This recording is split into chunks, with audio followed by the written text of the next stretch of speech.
Chers auditrices, chers auditeurs, très content de vous retrouver pour un autre épisode du podcast Jamais assez. Cette semaine, on débute l'année 2025 en préparation physique pour être très, très fort, très solide pour toutes les performances, pour tout le sport qui nous attend en 2025. Je reçois le préparateur physique François Raymond. C'est une conversation passionnante avec beaucoup de matériel pertinent. Que vous soyez un athlète amateur, un athlète plus sérieux, un cycliste qui débute ou bien encore un professionnel de la santé qui prend en charge des cyclistes. Dans cette entrevue, dans ce podcast avec François, on discute de la performance, on discute de la préparation physique, on discute de la récupération, on discute même de la nutrition. On fait vraiment le tour des sphères pour lesquelles un athlète doit s'assurer d'optimiser s'il veut atteindre la performance ou bien s'il veut tout simplement se dépasser dans la quête. J'utilise le mot la quête parce que la quête, c'est le nom du podcast à François avec son collègue Mike. Et c'est un podcast pour lequel je vais mettre un lien sous le podcast pour que vous puissiez aller écouter son podcast à lui sur la préparation physique. C'est fort intéressant et je vous encourage vraiment à plonger dans ce podcast que je vous propose aujourd'hui avec une approche curieux, puisque vous allez vraiment découvrir des choses. Vous allez peut-être remettre en perspective certaines choses. J'ai trouvé aussi que, comme François le disait, que c'est un podcast un peu méta, un peu philosophique aussi sur la performance. Je lui ai posé des questions personnelles. Il m'a renvoyé des questions personnelles aussi par rapport à explorer la performance, qu'est-ce qui nous drive. On parle aussi du concept de buy-in. Ça veut dire à quel point un athlète a besoin d'être engagé envers son programme, envers sa performance. C'est vraiment une conversation fort intéressante pour débuter l'année. Je suis vraiment content de vous mettre ça dans les oreilles. Puis j'en profite pour vous dire que si vous n'êtes pas encore venu nous voir à la clinique, ben on a de la place. Le mois de janvier, c'est encore tranquille, mais dès que le soleil se pointe le bout du nez au mois de février, je vous garantis que le téléphone se met à sonner puis qu'on va manquer de place pour vous voir, soit en physio, soit en bike fitting. Donc, n'hésitez pas, prenez le téléphone, mettez le podcast sur pause et appelez-nous au 450-486-3888, 450-486-3888 et nous allons vous donner un rendez-vous rapidement en clinique. C'est l'idéal, à l'hiver, de venir voir votre physio, votre équipe de chez Physio Vélo pour faire votre bike fitting ou traiter vos petits et gros bobos. C'est le moment idéal. Donc, sans plus tarder, je vous mets l'épisode dans les oreilles. Je vous souhaite une excellente écoute. C'est un épisode qui dure à peu près 1h50, donc planifiez bien votre écoute. Tout ce qu'il y a là-dedans, c'est très pertinent. Bonne écoute.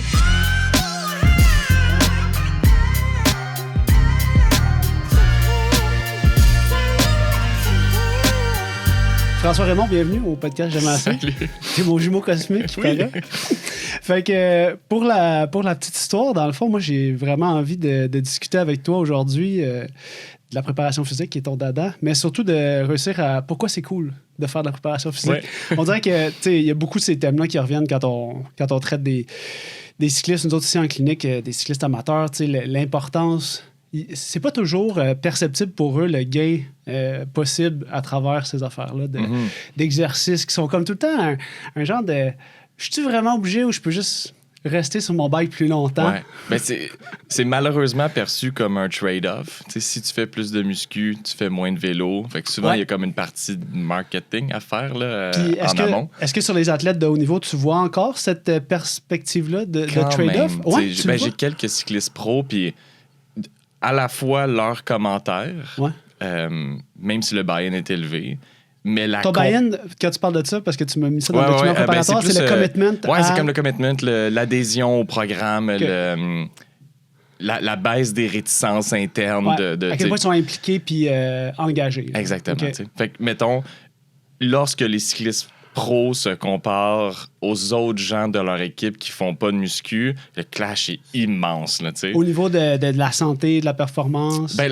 lorsque, par exemple, il y a des tests physiques, la différence est claire, mais aussi en fonction de juste l'aura associée à la musculation. T'sais, mon point était par rapport au fait que c'est un trade-off. Là, fait que quand des gens mettent de l'effort et de l'énergie sur de la muscu, ben, il y a parfois des commentaires culturels qui sont faits par coach, collègues de l'équipe de vélo par rapport au bien fondé de la démarche. Il y a un mot que tu as dit, puis je pense que on n'en avait pas parlé de ça, mais tu as parlé de commentaires culturels. Ouais.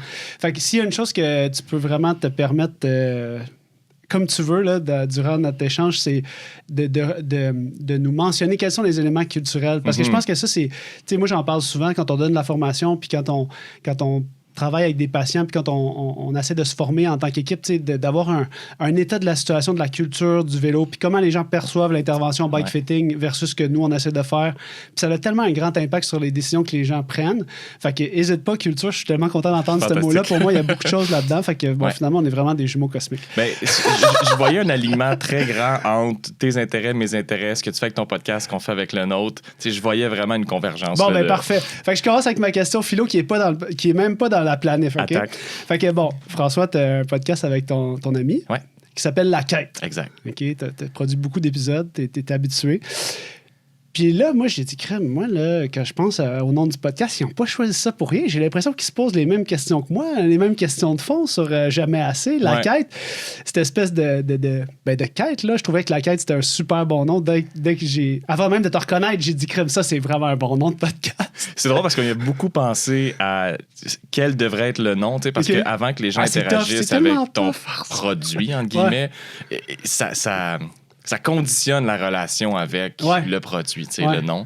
Puis, comme je t'expliquais avant qu'on entre en onde, avec Mike, mon co-animateur, on avait déjà cette relation-là de chercher des réponses, de sa quête à lui dans son développement professionnel en tant que coach, puis j'étais un peu son mentor, ma quête à moi de connaissances, de sagesse, d'amélioration personnelle aussi, à la fois dans le sport que dans le fait de faire un podcast. Fait que tout était aligné sur la Puis quête. là, mettons, qu'est-ce qui a changé? Parce que moi, je t'avoue que j'ai choisi Non Jamais assez. Je me suis dit, ça représente on va dire le buy-in avec lequel plusieurs de mes clients se présentent quand ils consomment un service ici en clinique ou quand on va discuter d'entraînement. C'est vraiment cet fait-là d'en avoir jamais assez puis de vouloir aller plus loin.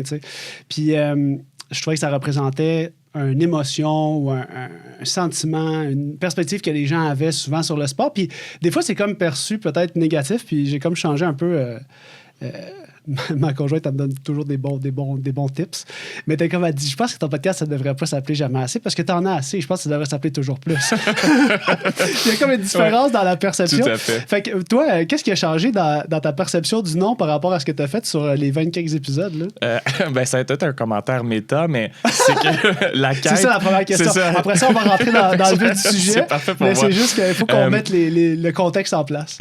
La plus grande leçon, c'est que what you see is not what you're getting, dans le sens de il y a tellement plus autour de ce que les gens consomment, là, mettons, là, je bouge vers la caméra, mais l'œil de la caméra qui te regarde perçoit une certaine composante. On s'est préparé tous les deux pour l'épisode, tu as préparé ton studio, tu as réfléchi à ton podcast, tu as l'expérience de toutes tes entrevues antérieures, tout ça, c'est comme métabolisé en toi, on va dire. Puis ce que je remarque avec la quête, c'est à quel point plus que tu vas mettre de temps avant l'événement, qui est, mettons, le tournage, mieux ça va se passer généralement. Puis cette leçon-là est vraie pour tant de choses de la vie. Tu sais, que la performance ou ce qui est capté, c'est toujours juste un fragment de la préparation totale. Ouais. Fait que dans le fond, c'est que... Est-ce que c'est parce que tu trouves ça difficile de rendre l'ampleur de ce que c'est à travers ce format-là? J'y avais pas pensé comme ça. C'était plus... Mettons, quand tu perçois l'expertise de quelqu'un ou quand tu vois, mettons, une performance athlétique là, qui a l'air donc facile, c'est facile d'oublier l'iceberg qui soutient la performance qui est visible au-delà de la surface de l'eau. C'est ça que je veux dire. Je comprends. Fait que là, toi, dans ton podcast, si on fait une petite annonce là, pour ça, moi, j'encourage les gens, s'ils apprécient notre épisode ensemble, à aller plus en profondeur. Puis je serai le premier à devoir utiliser ton conseil dans le sens, quels seront les épisodes les plus, pour toi, qui ont été les plus marquants à créer, parce qu'encore une fois, moi, je n'ai fait plein d'épisodes, puis pour chaque personne, le meilleur épisode, c'est un épisode différent. Parce que tout le monde écoute ça pour une raison, puis tout ça. Mais toi, quel épisode, mettons, t'as le plus trippé à faire? Ça veut pas dire que c'est celui qui t'a le plus de retour, mais... Celui que j'ai le plus trippé à faire, c'est quand j'apprends des choses à Mike. Puis c'est pas toujours un épisode, souvent c'est des petits moments où est-ce que, tu sais, Mike, il est mon co-animateur, il a le beau et le mauvais rôle de poser les questions. Puis quand je dis beau rôle, c'est qu'il fait juste enjoy the ride. Là, il pose des questions, puis on organise l'épisode autour de sa quête à lui de d'approfondissement de ses connaissances, mais il y a aussi le mauvais rôle de poser des questions qui, généralement, il connaît la réponse. T'sais. Fait que mon but, c'est toujours essayer de le surprendre ou d'y en amener plus ou une composante différente pour que ça fasse comme ah, puis là je le vois dans sa face, il est comme OK, là en ce moment c'est comme là je t'ai pogné exactement, tu sais. Fait que c'est ces petits moments là de complicité, puis aussi le quand ça va pas bien quand t'as des problèmes techniques puis tu recommences plusieurs fois. Au début ça a été un peu un chemin de croix, c'est un steep learning curve là. Vraiment, ça coûte cher de temps et de chapelet. Faut que tu sois à l'aise des fois de voir ça comme une progression. Tu sais, ton premier épisode, ça va être le plus poche que tu vas avoir fait, puis après ça, tu sais, c'est comme ça fait juste... Puis t'apprends beaucoup dans comment agir quand tu écoutes à l'audio. Tu sais, faire trop de sons, d'être d'accord, c'est pas bon. Puis aussi de savoir quand est-ce que tu as épuisé un sujet. Exactement. Tu sais, fait qu'il y a plein de choses là-dedans. C'est un très bel apprentissage. J'ai vraiment beaucoup de plaisir. Nice. Fait qu'aujourd'hui, notre objectif, comme on disait, c'est de parler pourquoi c'est cool de faire de la préparation physique. Mais tu sais, toi, c'est un dada que t'as plein d'expériences sportives.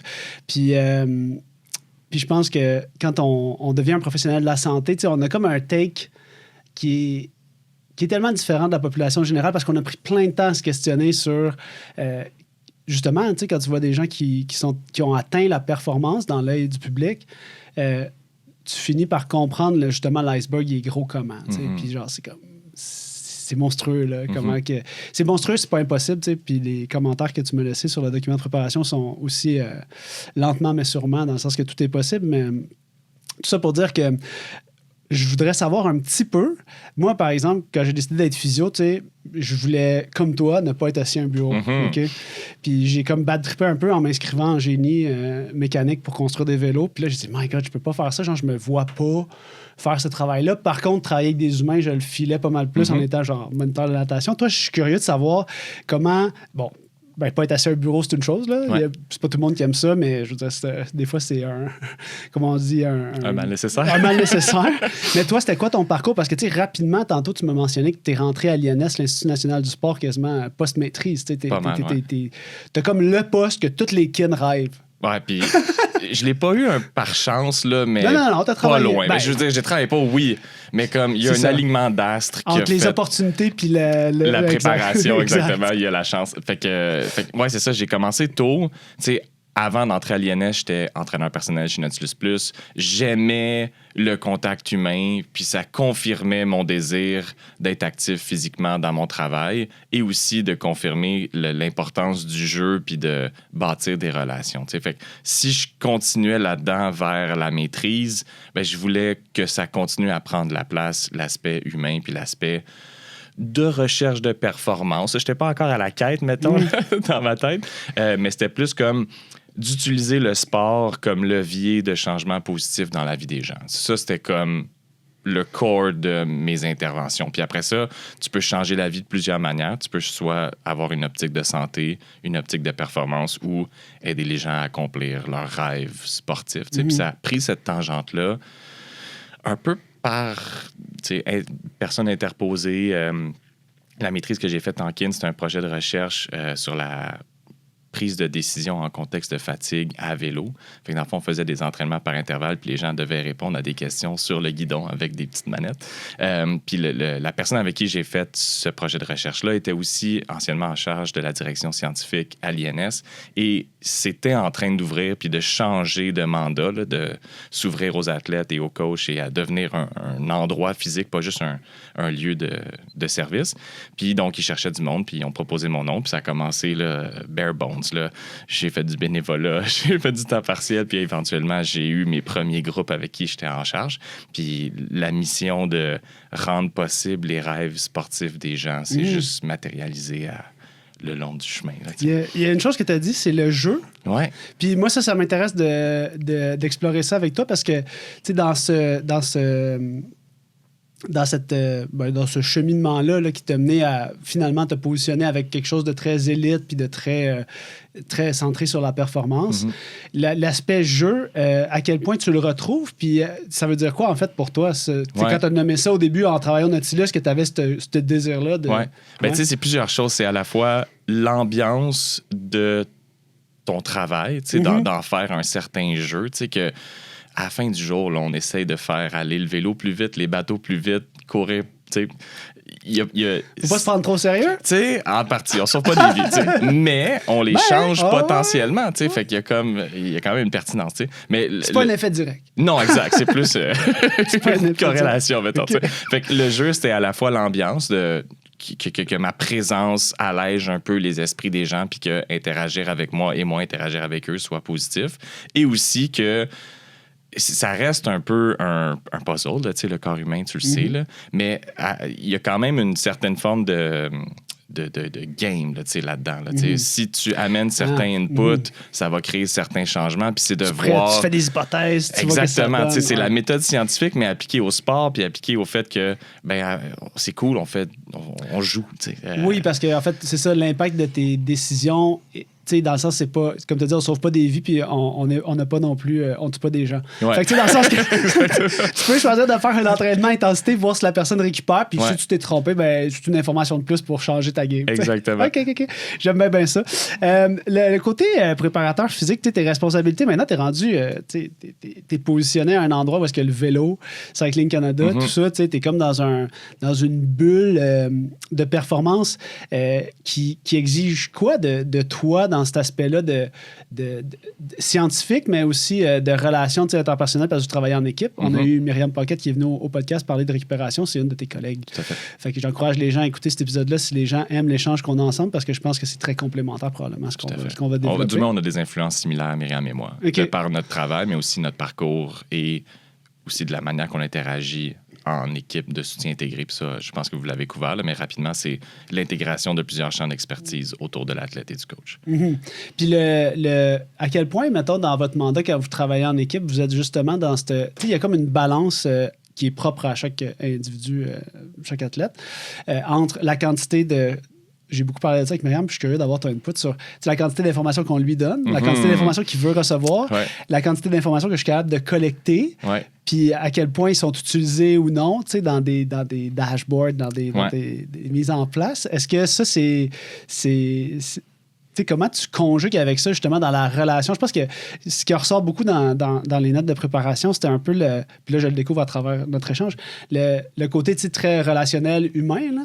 Fait que, à partir de là, ma question, c'est dans cet échange humain-là, à quel point tu trouves qu'avec l'expérience, la performance versus le jeu versus la connexion, c'est quoi la balance? Comment tu fais pour découvrir cette balance-là? Ben là, ça, c'est la grande question. C'est la quête! C'est vraiment la quête de sens. Mais si je te résume ça rapidement, en général, le mot-clé de tout ça, c'est l'individualisation. Ouais. Fait qu'à la fois, la manière que tu travailles avec un collègue donné, le coach, l'athlète, comment est-ce que tu amènes l'athlète à augmenter son buy-in, son adhésion au programme en l'impliquant dans le processus, autant dans les décisions d'entraînement que dans le genre de communication que tu vas avoir avec lui ou le genre de données que tu vas lui fournir.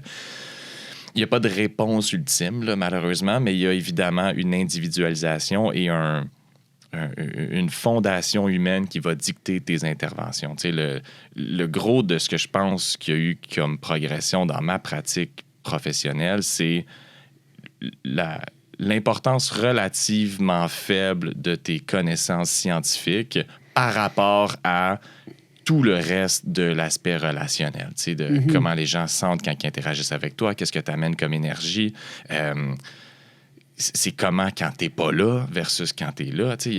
Tout ça prend tellement plus de place. La gestion de ton ego, la gestion de vouloir aider, mais de savoir quand être en retrait, laisser les autres shiner, choisir d'être en retrait à certains moments versus non, là, c'est le moment où est-ce que je dois pousser les gens pour faire certains changements.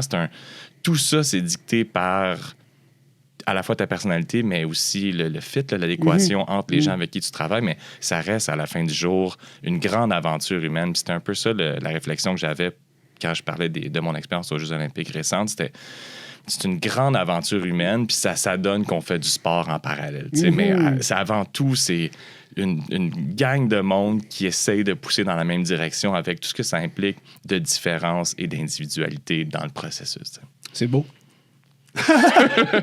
Mais ce que j'aime beaucoup, c'est l'aspect du buy-in, de l'implication du patient. Puis on en parle beaucoup ces temps-ci à la clinique parce qu'on a eu une journée de travail d'équipe puis on a beaucoup pensé à la relation que les patients ont quand ils viennent consommer. Puis c'est sûr que moi, je suis comme dans un processus de service privé que les gens payent. Puis je ne les vois pas nécessairement sur le long terme, bien que les patients reviennent plusieurs fois au fil des ans pour les vélos. Mais je parle d'autonomie parce qu'on a comme...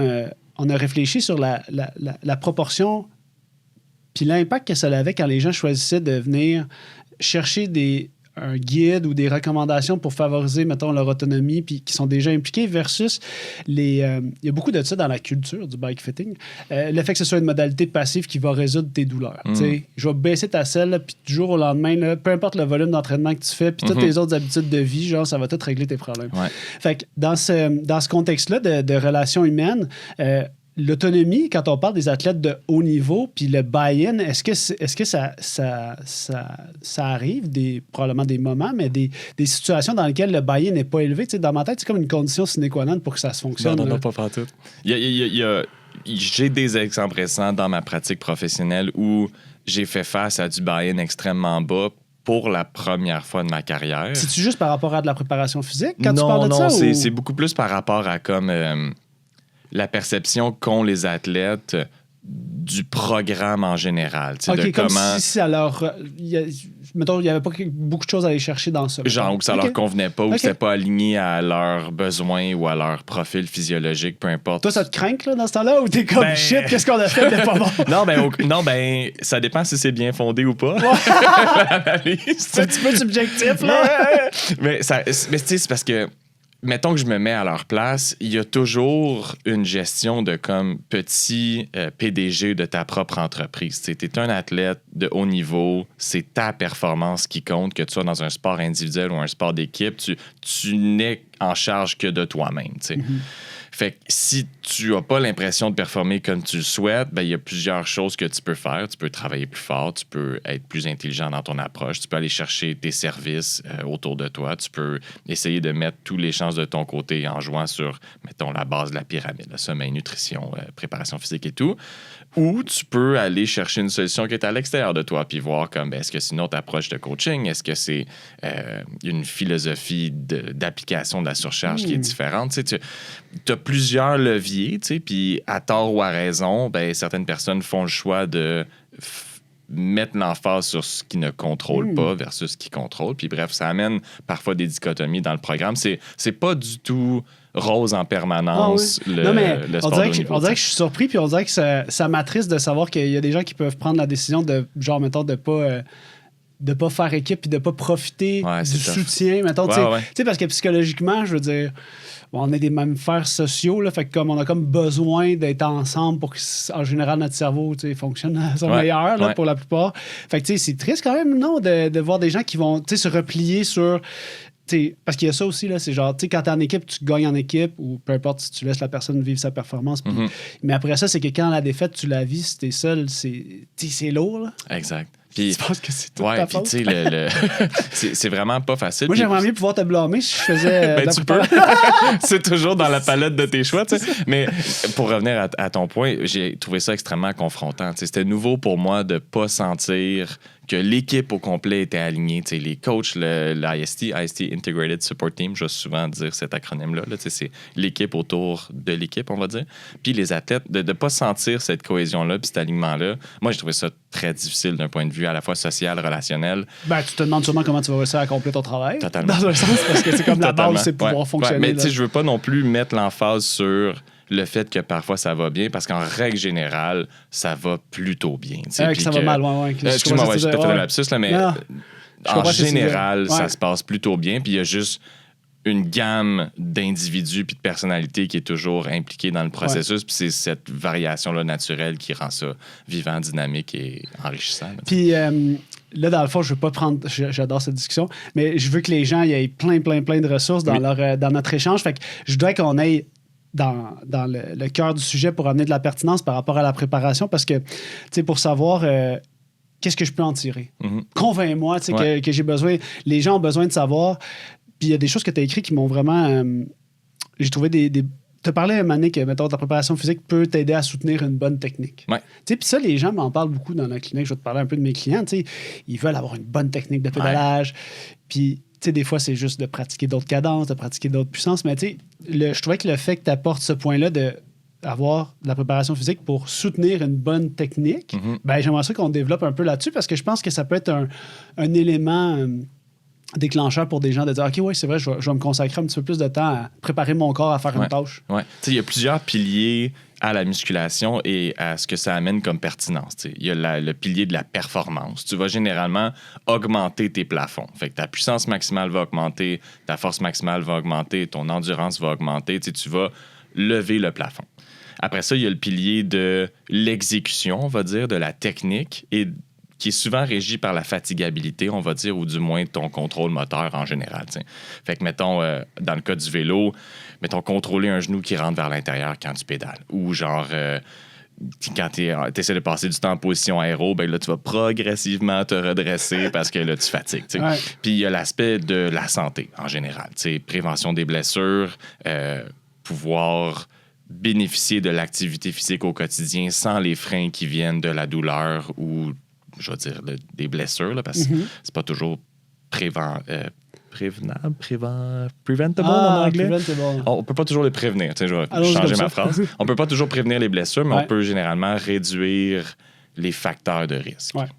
Fait que ça, c'est comme, mettons, les 3 grands piliers de la musculation. Puis si tu me demandes « convainc-moi », ben la phrase simple, c'est « tu vas à la fois performer mieux dans la qualité que la quantité ».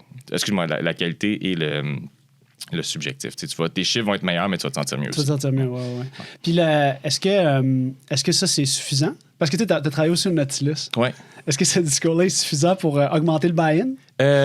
Bonne question, mais tu sais... Parce que quand tu es au Nautilus, il y a peut-être d'autres, il y a beaucoup d'autres inputs incitatifs pour lesquels les gens se présentent. Là, ton domaine de performance, c'est une chose, mais... C'est sûr que là, ma réponse est un peu myope par rapport à la performance. Puis après ça, si tu prends en compte tous les aspects qui font qu'un humain est physiquement actif, là, on tire pas mal plus large. C'est parce qu'il y a ça aussi dans le questionnement. Je pense que, mettons, les gens qui peuvent... tes athlètes en bénéficient beaucoup, mais notre population qui veut se remettre en forme a genre une excellente chance de tirer profit pour atteindre son objectif de remise en forme, étant donné qu'il va augmenter sa capacité à tolérer de l'entraînement que lui, des fois, il part en fou ou puis il veut s'entraîner beaucoup. Au quotidien, tout le monde bénéficie de l'activité physique. Ça, c'est comme une des grandes certitudes. Faut qu'on s'entende là-dessus. Là. Non, mais dans le sens, il y a peu de certitudes dans la science et dans, l'activité physique en général, mais sur les bienfaits de l'activité physique, le niveau de consensus est... Je pense qu'on est rendu, quasi-certitude, là, en tout cas. On va se laisser un 1% de buffer, tu sais. C'est ça. Mais, donc, les raisons pourquoi quelqu'un est physiquement actif, c'est très différent que quels sont les bénéfices de l'activité physique. Fait que dans le cas du vélo, dans le cas de la musculation, l'objectif est généralement de mieux performer ou de performer mieux. Tu comprends ce que je veux dire? Fait que tu vas à la fois être meilleur, mais te sentir mieux. Ça, c'est comme le catchphrase. Mais est-ce que ça fonctionne toujours pour augmenter le buy-in? Je sais pas.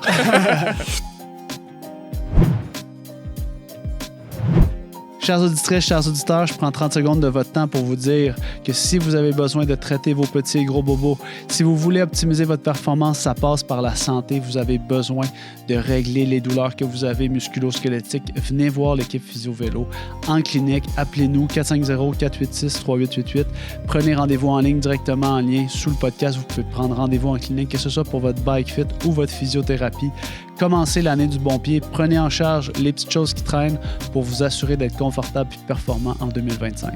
Sur ce, je vous laisse à l'épisode. J'espère que vous appréciez. N'hésitez pas à le partager avec vos amis et toutes les connaissances que vous avez qui adorent le sport. Je pense que la conversation avec François Raymond, le préparateur physique, c'est quelque chose qui s'adresse vraiment à tout le monde. Peu importe le niveau de performance, on a tous besoin de prendre soin de notre corps. Puis c'est un peu ça la préparation physique. Donc sans plus tarder, je vous retourne dans l'épisode. Je pense que les 3 termes qu'on doit définir d'emblée pour pouvoir avoir un champ lexical commun avec l'auditeur, l'auditrice, c'est endurance, force et puissance. Ouais. Parce que pour ça, pour quelqu'un qui commence le sport puis qui se fait parler de puissance à vélo, de watts, de force, puis d'endurance, ben, c'est un peu tout. Il y a clairement une interaction. Il y a du chevauchement dans ces zones-là, mais j'irai avec ton explication pour bien... Parfait. Fait que je vais te donner le concept physique, puis je vais te le simplifier dans la vie de tous les jours pour chacune des 3. En fait, 2 des 3, parce que le 3e, il n'y a pas de concept physique. Anyway, on continue. La force, c'est la capacité de produire une force. En anglais, c'est cool parce que strength puis force, c'est 2 thèmes différents. Fait que la force musculaire en anglais, c'est la capacité de produce force. T'sais. Fait que strength is the ability to produce force. Fait que en français, il faut qu'on dise 2 fois force dans la définition, fait que c'est un peu marde, mais mettons, en général, c'est juste d'être capable de vaincre une résistance. Je le décrirais ainsi. T'sais. Fait que comment que ça se produit dans la réalité, c'est la contraction musculaire qui va générer plus de force, donc qui va être en mesure de vaincre une plus grande résistance. Fait que ça, c'est le concept de la force. On va y revenir. La puissance, c'est l'interaction entre la vitesse et la force, qui est la vitesse qui n'était pas dans tes 3 choix, mais qui est quand même importante. Oui. Fait que donc, quand on parle de vitesse, on parle pas de vélocité. La vélocité, c'est le concept physique de se déplacer du point A au point B avec un certain vecteur dans un certain temps. Ça, c'est la vitesse. Dans le sport, la vitesse a un... Ça dépend du mouvement qu'on parle. Vraiment, c'est ça. Fait en vélo, ça pourrait être ta cadence, ça pourrait être ta vitesse de jambe, ou ça pourrait être le déplacement de ton bike. Fait on va dire que vitesse, dans un concept de préparation physique, c'est à la fois le temps de contraction ou la vélocité résultante qui vient de la contraction musculaire. T'sais. Fait que dans le cas d'une image simple, ça pourrait être lancer une balle de baseball à 50 km/h versus à 100 km/h. 100 km/h, ça va plus vite. Tu as une plus grande vélocité de mouvement de ton bras et de tout ton tronc qui amène à une projection qui est plus forte. L'endurance, c'est un peu gris comme concept. Ce que je veux dire par là, c'est que... quand on compare à ce que tu viens de nous expliquer. C'est que, en fait, l'endurance dépend de d'autres qualités. Tout comme la puissance et la vitesse dépendent de la force, l'endurance dépend aussi de la force. Parce que l'endurance, c'est la capacité à répéter une contraction avec une certaine qualité. Fait que tu peux parler d'endurance comme étant endurance musculaire, par exemple, que tu vas utiliser une charge qui permet de faire 20 répétitions au squat, mettons. Puis après ça, pour la même charge, tu vas être en mesure de faire 25 répétitions, tu es plus endurant. T'sais.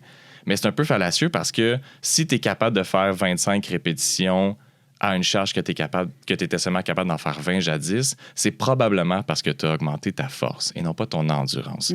Parce que la force, c'est ce qui détermine le plafond. Tu as déplacé ton plafond, fait que exactement. Tu n'es pas à côté sur le plafond. Exact. Puis pour tout ce qui est endurance, c'est toujours, tu pars de ton plafond puis tu as une courbe qui est généralement comme une espèce de glissoire. Là. Ça descend vite. Toutes les connaissent la relation puissance-durée. Ouais. C'est ça. C'est le même principe que une répétition maximale, tu as une certaine charge, 2 répétitions, 3 répétitions, et ainsi de suite. Puis ça suit généralement une courbe qui est de la même forme que la courbe puissance-durée en vélo. T'sais.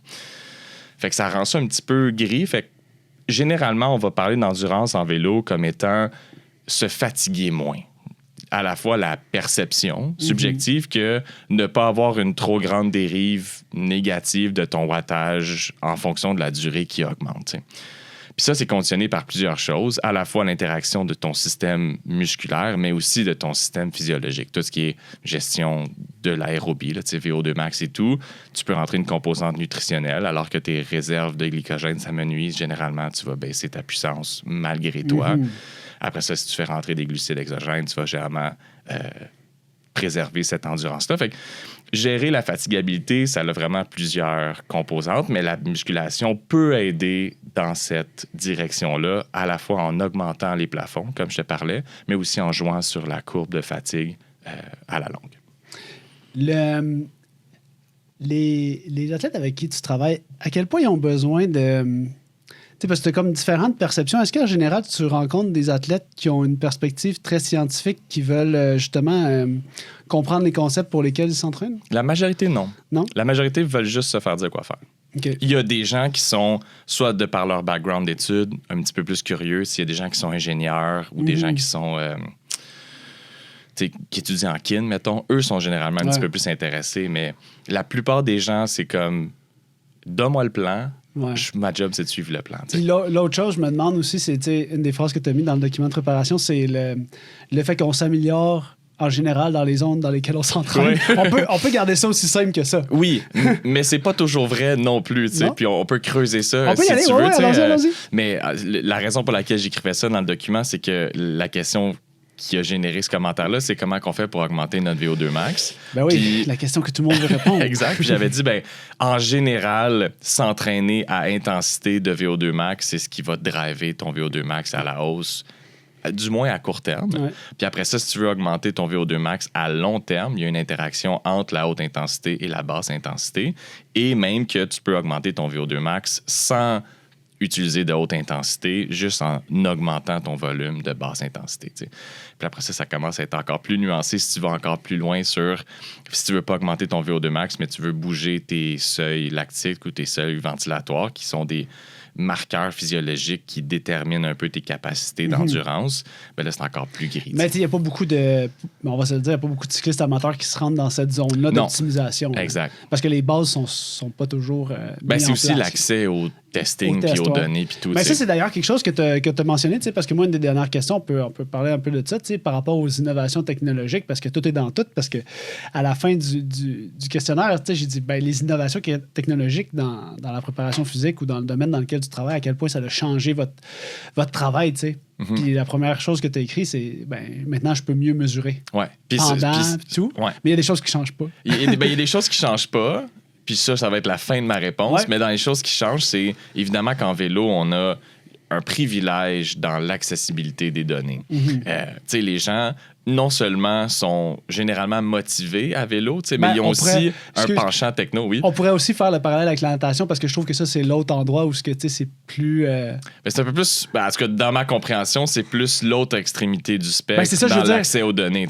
Comment tu fais pour... Puis qu'est-ce qui s'entrecoupe qui reste pareil? Même là, la natation, j'argumenterais que ça commence à changer. Okay. Du moins, je peux juste réfléchir à comment c'était quand moi, je travaillais avec l'équipe de paranatation à l'INS. Puis il y avait déjà des tests de lactate, il y avait déjà des profils d'endurance, il y avait déjà des accéléromètres qui étaient placés sur les nageurs. Okay. Il y avait cette poussée vers plus de données. Puis aussi, ce qui était à l'extérieur de l'eau, le testing dans le gym, le testing des marqueurs physiologiques de récupération et tout. Donc, ça commence pour te rassurer sur la natation. En fait, je sais pas si j'ai besoin d'être rassuré, c'est plus que il y a comme toujours ce qui change pas qu'il faut qu'il soit fait à la base. Fait que on s'en va vers là. C'est ça. Fait que pour revenir au vélo puis à l'accès aux données, c'est incroyable.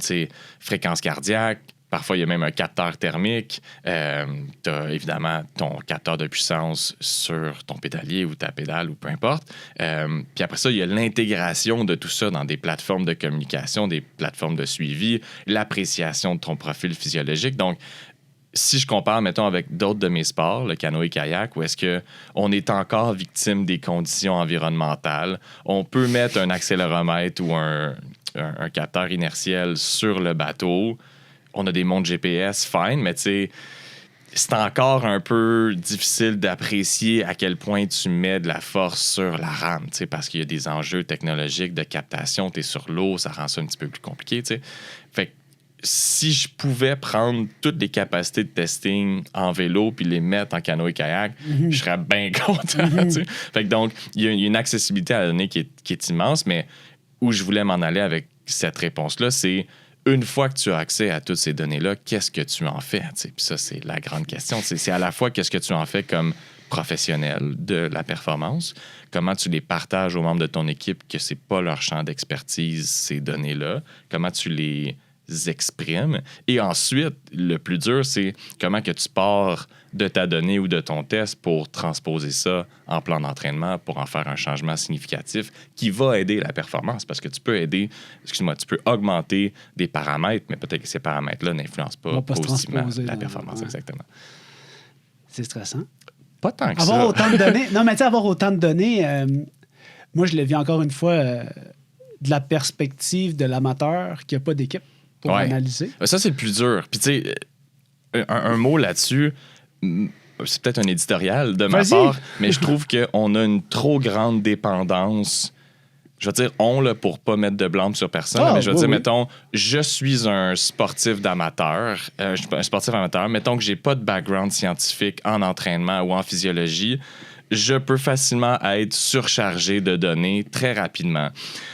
Il y a maintenant des algorithmes sur ta montre qui te disent t'as-tu bien dormi, t'as-tu mal dormi, comment est ton VO2 max, est-ce que tu es en train de piquer, es-tu en train de overreacher, il va te montrer des termes que tu comprends peut-être pas, puis après ça, tu vas regarder tes données de fréquence cardiaque, tu sais pas trop si ton entraînement était bon ou pas. T'sais, ça a l'air vraiment dur de savoir quoi faire. De savoir quoi faire, de un, puis de deux, d'avoir peut-être la présence d'esprit de ne pas suivre ces notifications-là ou voire même les désactiver, puis juste t'en tenir à 3 marqueurs d'importance. T'sais, est-ce que ton quotidien est en ligne avec tes objectifs? Est-ce que tu suis un bon plan d'entraînement? Puis est-ce que tu as des marqueurs de progrès simples mais fiables pour voir si tu progresses? Puis tout le reste, c'est du bruit. Mais tu sais, c'est fancy, là, c'est des gossins, ça coûte cher, fait que tu as l'impression que ça vaut cher. Puis, mais les données, c'est pas toujours du savoir, puis du savoir, c'est pas toujours de la sagesse. Dans l'épisode que j'ai fait avec Myriam, il me semble que c'est ça que j'avais retenu. T'sais. C'était une des choses, tu as le droit de... Tu devrais écouter ton subjectif. Il te donne plein de bonnes informations hyper valides, plus que ta montre scientifique, plus que ta montre techno. Là, vraiment. Puis tu sais, il y a des coachs... Intelligentes. Intelligentes. Tu sais, il y a des coachs qui décident de réduire la quantité d'informations qu'ils vont prendre en compte afin de simplifier le processus de décision. T'sais. Ben, parce que c'est de l'espace mental qui est accaparé, je veux pas dans ta quête de la performance, parce que tout ça, ça te joue dans la tête. Oui, puis ça occupe une très grande partie de ton quotidien si c'est pas 100% de ton focus si t'es athlète, mettons pro. Là. Mais tu sais, si t'es monsieur, madame, tout le monde qui met beaucoup d'efforts dans son entraînement et qui a des objectifs qui sont, je veux dire, ambitieux pour leur propre pratique, ben même quand tu travailles, tu l'as un peu dans le fond de ta tête, puis ça régit beaucoup de ta vie. Tu sais, tu vas-tu sortir un mardi soir, tu vas-tu consommer de l'alcool, tu vas-tu au contraire prioriser ta récupération, tu sais. Ce qui soutient la performance, on parlait d'iceberg de performance tantôt, tu sais, c'est immense, autant pour un athlète que pour un athlète du quotidien, tu sais, un weekend warrior ou un motivé de triathlon, peu importe, là, tu sais, je trouve que ça vient avec une responsabilité d'éducation pour les professionnels de la santé qui entourent parfois ces gens-là.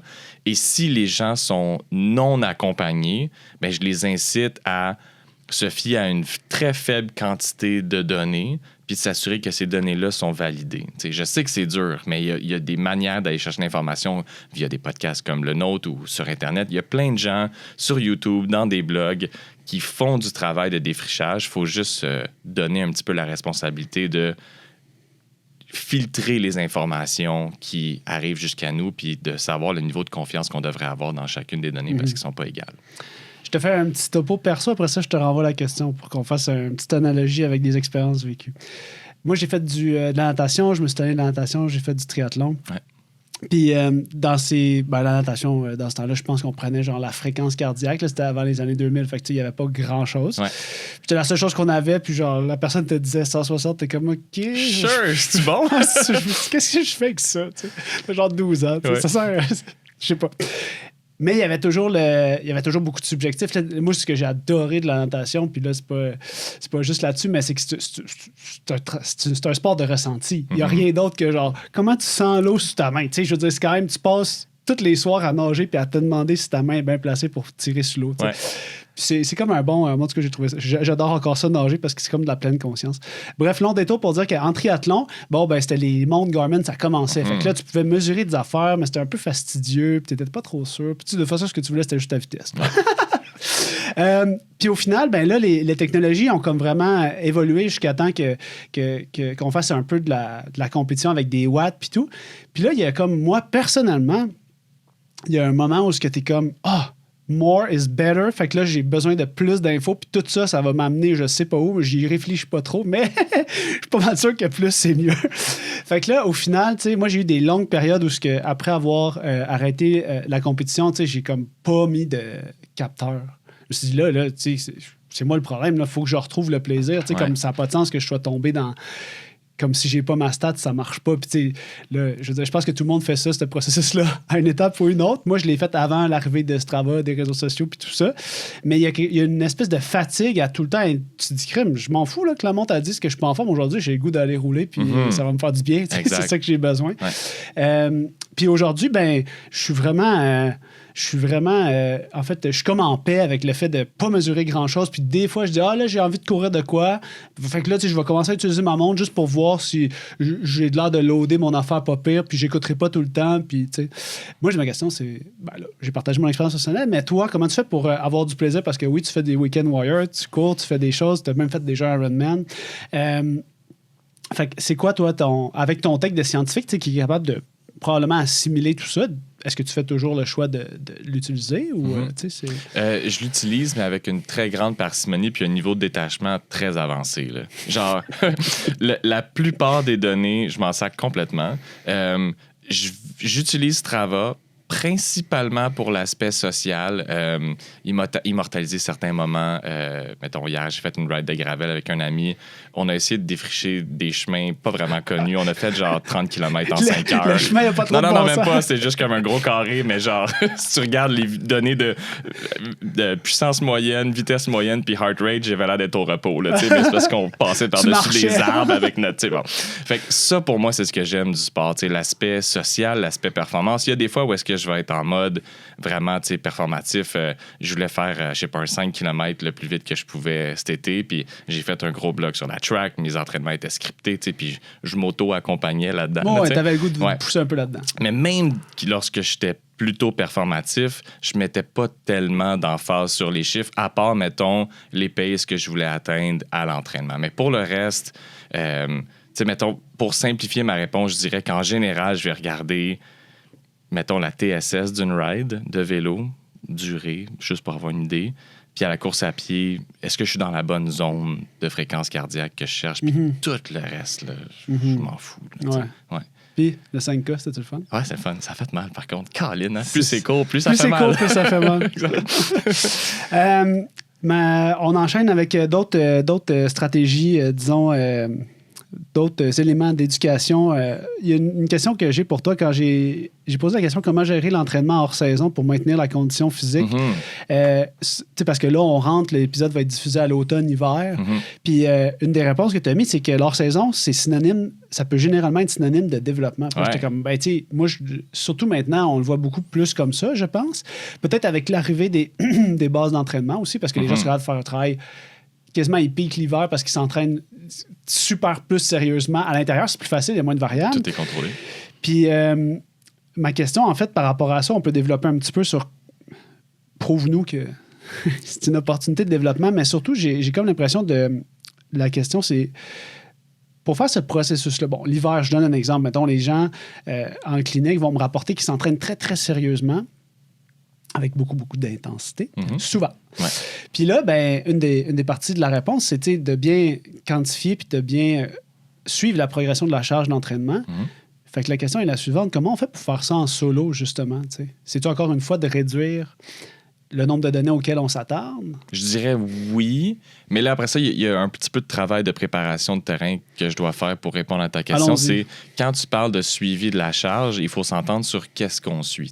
Okay. Puis généralement, lorsqu'on parle de suivi de la charge, on parle des entrants, tout ce que tu vas imposer à ton corps comme charge d'entraînement. T'sais.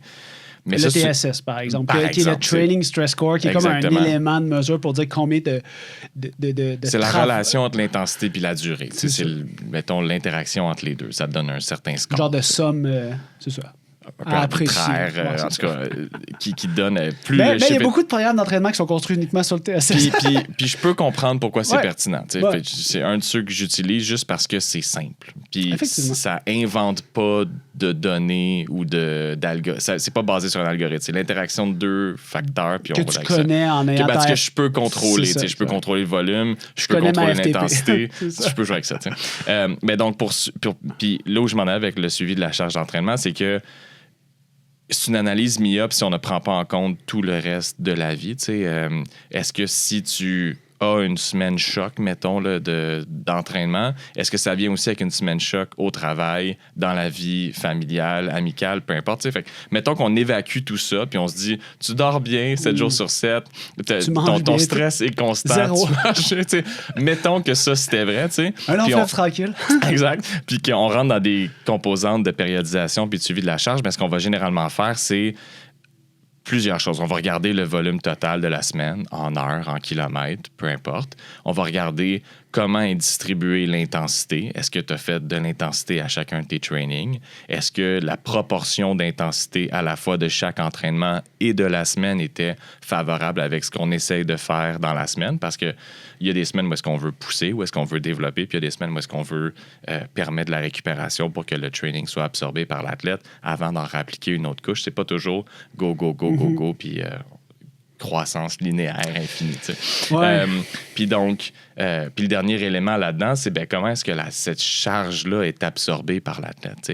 Le ressenti, on en parlait tantôt, est-ce que c'est en lien avec notre hypothèse de coach de cette semaine-là devrait être difficile à, je sais pas, 7 sur 10, mettons. Est-ce que c'est ça que... c'est ça que la personne ressent aussi? Fait que de garder ça relativement simple, si possible, le suivi de la charge, et après ça, de mettre ça en relation avec des tests de performance disséminés dans le temps pour confirmer que ce qu'on avait comme plan, ce qu'on avait comme suivi, est-ce que ça nous a permis de faire les changements qu'on espérait? Si oui, est-ce qu'on est content en continu? Sinon, pourquoi? Puis c'est là l'aspect de jeu que je te parlais tantôt, de jouer avec les entrants. Puis il y a aussi, tu sais, quand tu raffines, mettons, là, justement, cette hypothèse-là, la réponse, tu sais, il y a toujours l'aspect de... J'ai écrit là, les éléments clés du questionnaire subjectif parce que c'est tellement important de pouvoir collecter de l'information justement de ton athlète pour savoir, tu sais, toi, tu as reçu ça, les données nous disent ça, mais au final, comment tu feels? Tu sais, c'est comme, est-ce que ça passe bien? T'as-tu aimé ça? Puis t'as-tu le goût qu'on repousse la machine ensemble? Ouais. J'ai le goût de prendre l'opportunité de ton 5 km pour te demander, toi, tu as écrit ici, impliquer l'athlète dans la fixation de ses objectifs. Ouais. Toi, personnellement, comment tu as décidé de choisir ton objectif pour ton 5 km? Bonne question. Je suis un sportif très social. Puis j'avais des amis qui s'étaient inscrits à une course. Tu te connais, c'est bon. Au moins, tu sais que c'est important dans l'équation. Tout à fait. Je pense que si j'avais pas d'amis, je ferais moins de sport. Parenthèse. Anyway, fait que choisis bien tes amis. J'essaie. Il y avait une course à l'île aux Coudres en trail. C'était pas un demi, ça? Oui, c'est ça. Il y avait un 21 le dimanche. Okay. Puis le samedi, tu peux combiner ça avec un 5 km sur route. Why not? Puis je m'étais dit, genre, je sais pas, là, je sais pas si j'étais assez en forme pour faire... Pas assez en forme pour faire 2, mais est-ce que si je pousse vraiment la machine lors du samedi, qu'est-ce que je vais avoir dans les pads dimanche? T'sais? Puis j'étais comme, je vais l'utiliser comme expérimentation. Okay. Je vais voir, est-ce que je suis capable de créer une préparation ou est-ce que j'ai un volume adéquat pour tolérer un 21 en trail et j'ai un volume d'intensité assez grand, mettons, sur track pour tolérer un 5 km, mettons, le plus vite possible. Je suis pas un très bon... J'adore ce plan! C'est plutôt contraire l'un et l'autre, mais il y a de la convergence, t'sais. Mais mettons, c'est la découverte de soi. Exact. Je suis pas un très bon coureur. Je suis lourd. J'ai pas le profil type là, d'un gars d'endurance. Je suis comme 95 kilos puis j'ai pas rapport avec mes amis qui sont tous plus minces que moi. Mais plus léger. Pardon, pas plus mince, plus léger. Puis pour la petite histoire, le 5 km, je me suis juste dit, si je pour le faire, je vais essayer de le faire à fond pour voir ce que ça donne. T'sais. Puis au final, j'ai très bien toléré les deux. J'étais content. Puis dans la progression pour le 5 km, j'étais plutôt simple. Même que les entraînements sur piste, je les ai pas gérés. J'allais à un club de course avec Doris Langlois à McGill. Je faisais une couple de fois par semaine. Puis quand je pouvais pas y aller parce que j'étais sur la route avec mes sports, là, je m'inventais mes séances. Puis là, je m'entraînais moi-même. Mais je m'assurais d'avoir 2 à 3 séances d'intensité par semaine, mais juste de la course à pied, puis juste sur des courtes durées. T'sais. Puis pour tout le reste, c'est du volume de basse intensité pour le 21 km en trail du lendemain. Puis pour d'autres plan de marde que j'ai à vélo pendant l'année. Tu sais. Puis avec tout ça, j'ai oublié ta question. Mais je pense que c'est ton questionnaire subjectif, fixation des objectifs. Fait que oui, c'est parce ça, que je pense qu'il y a beaucoup de gens qui doivent décider de leur objectif en solo. Ouais. Parce qu'au final, toi, tu as choisi, mettons, le métrique du temps que tu voulais faire sur ton 5 en solo. Ouais. Puis le point, c'est le fun parce que je trouve qu'on n'a pas besoin de parler c'était quoi l'objectif pour justement définir la démarche qu'il y a derrière pour que les gens puissent faire leur démarche à eux pour qu'elle soit... qu'elle ait du sens pour eux, là, finalement, là, sans se fier aux autres. Fait que c'était un peu ça ma question, c'était de savoir c'était quoi ton processus à toi pour choisir un objectif. Parce que si la personne... Je trouve que le plus important, c'est de choisir un objectif dans lequel tu es impliqué puis qu'il y a des aspects comme toi, tu as parlé de l'aspect social, tu as parlé du défi, tu t'es mis en mode d'exploration dans le sens que, tu sais, je sais que c'est un peu une idée moyennement intéressante qui est comme, mais on va aller voir qu'est-ce que ça fait parce que, genre, toi, c'est ton dada de jouer là-dedans. Exact. T'sais. Fait que je pense que c'était un peu ça, ma question, c'est de savoir les trucs pour que les gens définissent des objectifs. Tu sais, on a tout le temps l'acronyme SMART, là, des jeux simples, mesurables, atteignables, réalistes et... Temporel, bon, voilà. C'est pas pire. J'étais là, man, j'ai dit ça, j'espère que je m'en rappelle. Je t'aurais aidé en dessous de la table, au besoin. Mais tu sais, ça, il reste que c'est... J'ai comme l'impression que présentement, c'est un... Je parle de la performance, je parle de jamais assez, puis des fois, on a le... J'ai l'impression que c'est... Je trouve ça triste quand les gens vont définir des objectifs qui sont pas, genre, spécifiques à eux, parce que souvent, ils vont se mettre en situation d'échec à cause d'un objectif qui est comme... Au final, le point, c'est de bénéficier de l'activité sportive dans ta vie, puis de pas genre, être déçu si tu cours pas en bas de 25 minutes ou 30 minutes ou 20 minutes. Il y a comme 3 choses que j'ai envie de dire là-dessus. La première, c'est que éditorial, je trouve que, en lien avec Jamais assez puis Toujours plus... Puis la fameuse skate. Ouais, en fait, non, peut-être pas la fameuse skate. Je trouve qu'il y a un trop grand push vers la longue distance actuellement. Je trouve que les étapes se brûlent rapidement de je cours mon premier 5 km puis je m'inscris à un marathon. Ouais, entre autres, mais aussi de comme ben là, maintenant que j'ai fait un 10, je vais faire un 21. Maintenant que j'ai fait un 21, je fais un 42. Maintenant que je fais un 42, je fais un. C'est choisir la game. C'est-tu vraiment ça, la game que tu veux jouer? Parce que là, tu sais qu'il n'y a pas de fin. Là. Ouais, c'est ça. Il va falloir que tu consacres ta vie à ça. Là. C'est ça. Puis c'est qu'il y a, il n'y a pas de limite. Puis de deux, je trouve qu'il y a. Je trouve que c'est pas assez apprécié la performance versus la durée. Ce que je veux dire par là, c'est que, mettons, un 5 km couru en 14 minutes 40, c'est mongol, tu sais. Mais un 80 km couru en 14 heures, OK, c'est 80 km, ça reste impressionnant, mais comme, c'est pas si fou, là, tu sais. Comme, peut-être que 80 en 14 heures, c'est pas super, mais ce que j'allais dire, mettons, un marathon en 5h30. Bon. Ouais, je pense que c'était quand même bon. Fait que c'est peut-être pas un bon exemple, mais mettons, un marathon en 5h30, c'est correct, là, c'est un marathon, c'est bon, ça reste exceptionnel pour, mettons, comme objectif, tu sais, mais comme performance. C'est sûr qu'en ce moment, il y a une question de durée. Il y a l'appel de la durée, parce que là, c'est comme un genre de roue qui tourne, puis là, tout le monde s'en va vers ça. Fait que là, t'es comme, Puis c'est ça. Fait que dans mon cœur de coach, j'aimerais ça que les gens arrêtent de toujours rallonger leur événement, puis tentent de s'améliorer dans les événements qu'ils ont déjà fait au moins une fois, tu sais, de tenter d'augmenter ta performance avant d'augmenter ta durée. T'sais. Je te lance une perche parce qu'on a eu une discussion dans un autre épisode avec Vélo de montagne, avec une fille physio sur la Coupe du Monde qui s'appelle Caroline, puis on parlait de la valeur que ça avait une performance, puis des fois, il y avait des athlètes qui faisaient le podium, puis ils n'étaient pas nécessairement, c'était pas ça qui avait le plus de valeur parce qu'il trouvait que c'était une épreuve de downhill, fait qu'il trouvait que dans la descente, mettons, il avait manqué les passes techniques, ils avaient mal effectué, puis que pour eux, ce qui avait le plus de valeur, c'était de faire un parcours, tu sais, à la hauteur de leur habileté. Puis c'est comme si ça, étant donné que c'est de l'intangible, puis c'est difficile de dire, mettons, j'ai couru mon 5 km au maximum de mes habiletés, je suis fier.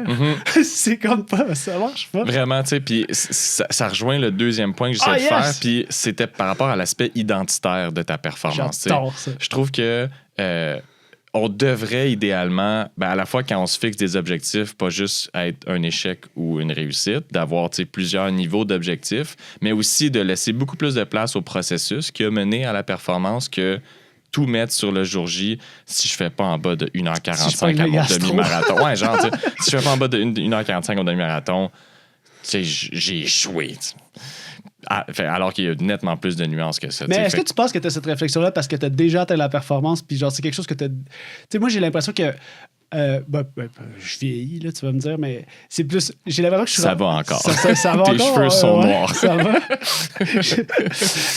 Non, mais ce que je veux dire, c'est qu'une fois que tu as touché à ça, puis que tu as vu que c'était pas la fin, c'était pas une finalité en soi, ben c'est même plus facile de poursuivre la réflexion pour aller vers d'autres choses, de plus sustainable, de plus soutenable, durable. Ben, là, c'est peut-être un peu trop philosophique, là, mais tu sais, jamais. Je sais pas si tu connais le concept des Infinite Games. Ben oui! Ben voilà. Encore un enfant de jumeaux cosmiques. C'est un bon livre, ça. Simon Sinek, allez lire ça. Fait que, en fait, c'est pas de lui. Finite Games and Infinite Games, c'est de quelqu'un d'autre. Mais j'ai lu ce livre-là, puis ça a comme... Non, mais c'est pas grave. Mais Simon en parle peut-être, parce que je connais de qui tu parles. Comme ça. Ouais.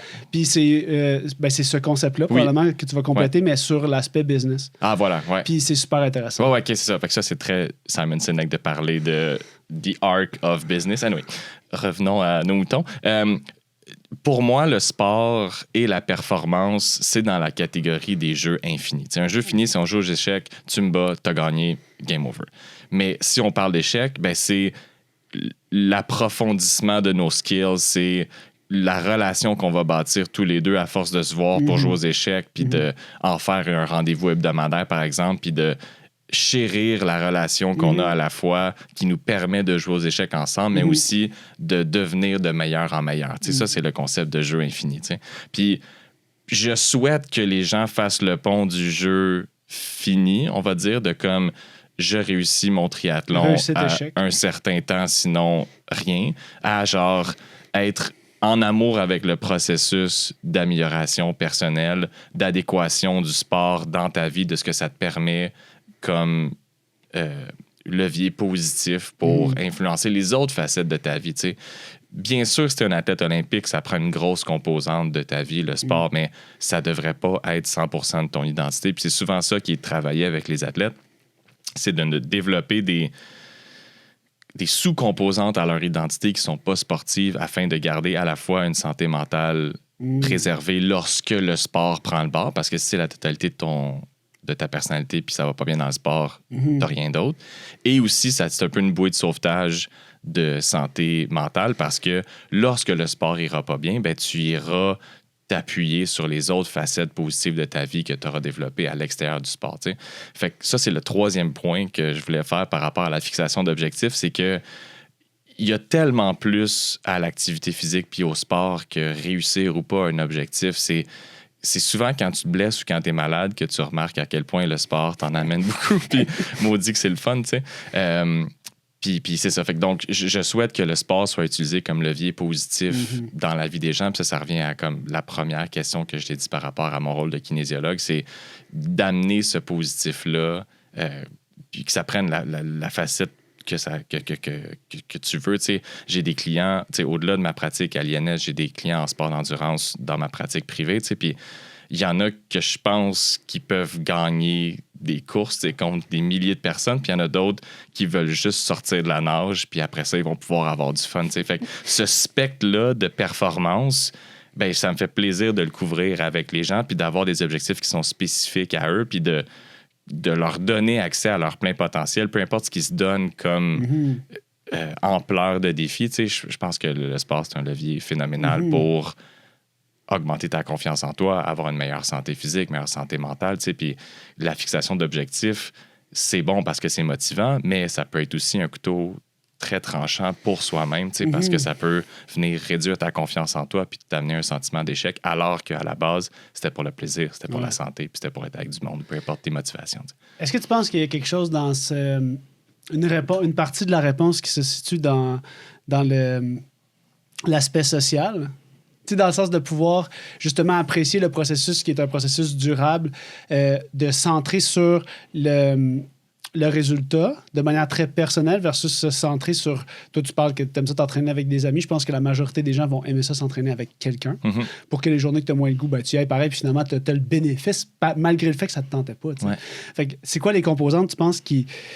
C'est un take très personnel, ça fait pas nécessairement lien avec ton expertise, mais quand même un peu parce que tu côtoies plein de gens dans cette sphère-là. Mais tu sais, des éléments clés qui font que les personnes peuvent développer une pratique durable après avoir touché à ce niveau de performance-là très, très élevé. Bien, Bonne question. Je dirais qu'il y a plusieurs profils de retraite de haute performance, si c'était le sens de ta question. C'est entre autres une partie, parce que je pense que maintenant, d'après ce que tu viens de me répondre, puis d'après d'autres échanges que j'ai eus dans d'autres épisodes, il y a une conscience de ça au niveau des équipes IST. Good job. Au niveau des équipes IST, de s'assurer que les athlètes ils ont plusieurs facettes à leur personnalité, à leur identité, pour justement qu'ils puissent traverser puis être plus agiles par rapport à ce qui peut arriver, une blessure qui met fin à ta carrière, ou etc. Fait que c'est quoi ma question? C'était... tu parlais de la...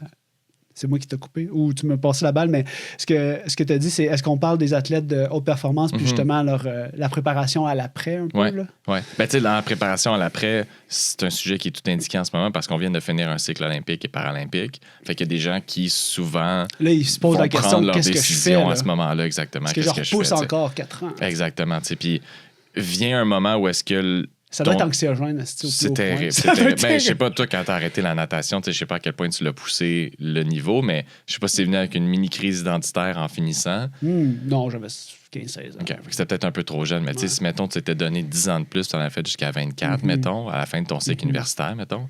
Ben là, c'est une composante encore plus grande de ton identité parce qu'à la fois, c'était plus long, mais aussi, ça a pris plus de place parce que le niveau de performance visé était plus élevé. T'sais. Ouais, moi, c'est sûr, j'ai l'expérience de la maladie, de la fibrose kystique, fait que moi, j'ai toujours eu cette chance-là d'avoir un input par rapport à mon entraînement qui était complètement... Tu sais, genre, c'était déjà Infinite Game. C'était déjà... C'était déjà un succès. C'est ça. Ouais. Juste d'y aller, c'était correct. Fait que moi, c'est sûr que ça a été plus identitaire quand, mettons, mon nouveau médicament est arrivé il y a 2-3 ans. Puis là, je fais genre, oh my God... Je vais-tu continuer à m'entraîner? Parce que c'était ça la motivation intrinsèque principale, mais c'était très différent puis c'était très, très, très positif. Fait que j'ai pas eu ça. Mais il y a des gens qui se retrouvent devant l'anxiété de prendre une décision. C'est pas tout le monde qui continue les études pendant qu'ils sont en train de faire du sport de haut niveau. Est-ce que tu peux toujours, parce que tu as tellement de temps à consacrer, c'est difficile? C'est ça. Il y a certains sports qui c'est plus facile, d'autres c'est plus dur en fonction de si tu te déplaces ou pas versus si tu es centralisé à une place où est-ce que tu peux étudier. Les infrastructures. L'importance des infrastructures. Ça, mais aussi l'aspect de centralisation hors de ton milieu de vie. Si tu es dans ta maison avec tes parents quand tu es athlète, tu peux peut-être te permettre d'étudier un peu. Tu as quelqu'un qui cuisine, on peut penser. Bref, il y a une certaine facilitation. Peut-être le lavage aussi. C'est ça, exactement. Fait qu'il y a une certaine facilitation de ton quotidien. Fait que souvent, les athlètes vont faire le pont vers les études après le sport, s'ils n'ont pas continué pendant. Puis s'ils ont continué pendant, puis qu'ils sont satisfaits de leur carrière sportive puis qu'ils arrêtent, on va penser qu'ils sont satisfaits, là, ça va être la conversion vers apprendre à être un adulte qui contribue à la société puis des affaires-là. Mais ça se fait pas sans heure. Puis il y a plusieurs programmes, je veux dire, gouvernementaux, là, ou en tout cas parasportifs pour accompagner les athlètes dans la gestion de la retraite. T'sais. Tu penses qu'il y a beaucoup d'athlètes qui finissent en étant genre satisfaits? Je pense que c'est la minorité. Oui, j'ai comme l'impression. Parce que, tu sais, comme si l'objectif était le podium ou la médaille, je veux dire, il y en a juste C'est ça, il y a plus de gens insatisfaits, mais ça revient à la fixation d'objectifs. C'est pas tout le monde qui veut être champion du monde ou, tu sais, bien sûr, ça va être le carburant de ton quotidien, vouloir être le meilleur possible, mais il y a certaines personnes qui sont très honnêtes avec leur niveau de performance, qui se disent je sais que je peux pas être champion du monde. Il faudrait que je domine tout le monde à mon pays pour avoir une chance d'être champion du monde et c'est pas ça mon niveau de performance. Fait que juste avoir la meilleure run possible, peut-être aller au jeu, être content, puis pour eux, c'est comme le pic qu'ils peuvent atteindre. C'est la fixation d'objectifs. Exact. Mais c'est ça que je dis. Fait que pour conditionner leur satisfaction, tout dépend de leur rapport à leurs objectifs puis à leur identité, je crois. Y a-t-il un changement de culture dans cette réflexion-là? Oui. Toi, ça t'habite, là, mais tu sais, moi, ça m'habite, mais aussi parce que c'est dans l'air du temps, tu sais. On parle plus de santé mentale, on parle plus du bien-être des athlètes, là, pas juste là, qu'ils se fassent driller par leur coach. Là, fait que je pense que oui, c'est dans l'air du temps. Puis je pense qu'il y a de plus en plus de ressources organisées autour de favoriser le bien-être des athlètes à la fois pendant leur carrière sportive, mais après aussi. T'sais. Ouais. J'ai comme l'impression que, tu sais, de voir des gars pleurer autour de France de leur performance, j'ai comme l'impression que ça peut... Puis là, je parle de ça parce que c'est quelque chose de moins commun, là, mettons, du côté masculin, mais je trouve que ça peut inspirer plus les gens. J'ai comme l'impression que cette approche-là plus humaniste, là, c'est comme... Moi, j'ai joué au foot, c'est mon background sportif, tu sais. Puis à la fois, j'ai pleuré à cause de heartbreak sportif, mais j'ai aussi consolé des gars de genre 350 livres, puis de voir... Ouais, c'est ça, de voir cette interaction-là masculine, typiquement associée, macho, le foot, là, on s'entend que la culture n'est pas très, très inclusive, là, je trouve que ça recadre sur c'est quoi à la fois la masculinité, et aussi à quel point ça tient à cœur le sport, mais qu'il y a moyen d'être... ça revient au levier positif du sport. Quand tu perds en équipe au foot, tu perds en équipe. Fait que t'as comme ce soutien social-là. Et ça devait être marquant comme événement quand même. Vraiment. Exactement. J'aurais préféré gagner. mais en même temps, ça t'a donné une direction puis un sens à travers ça. Exactement.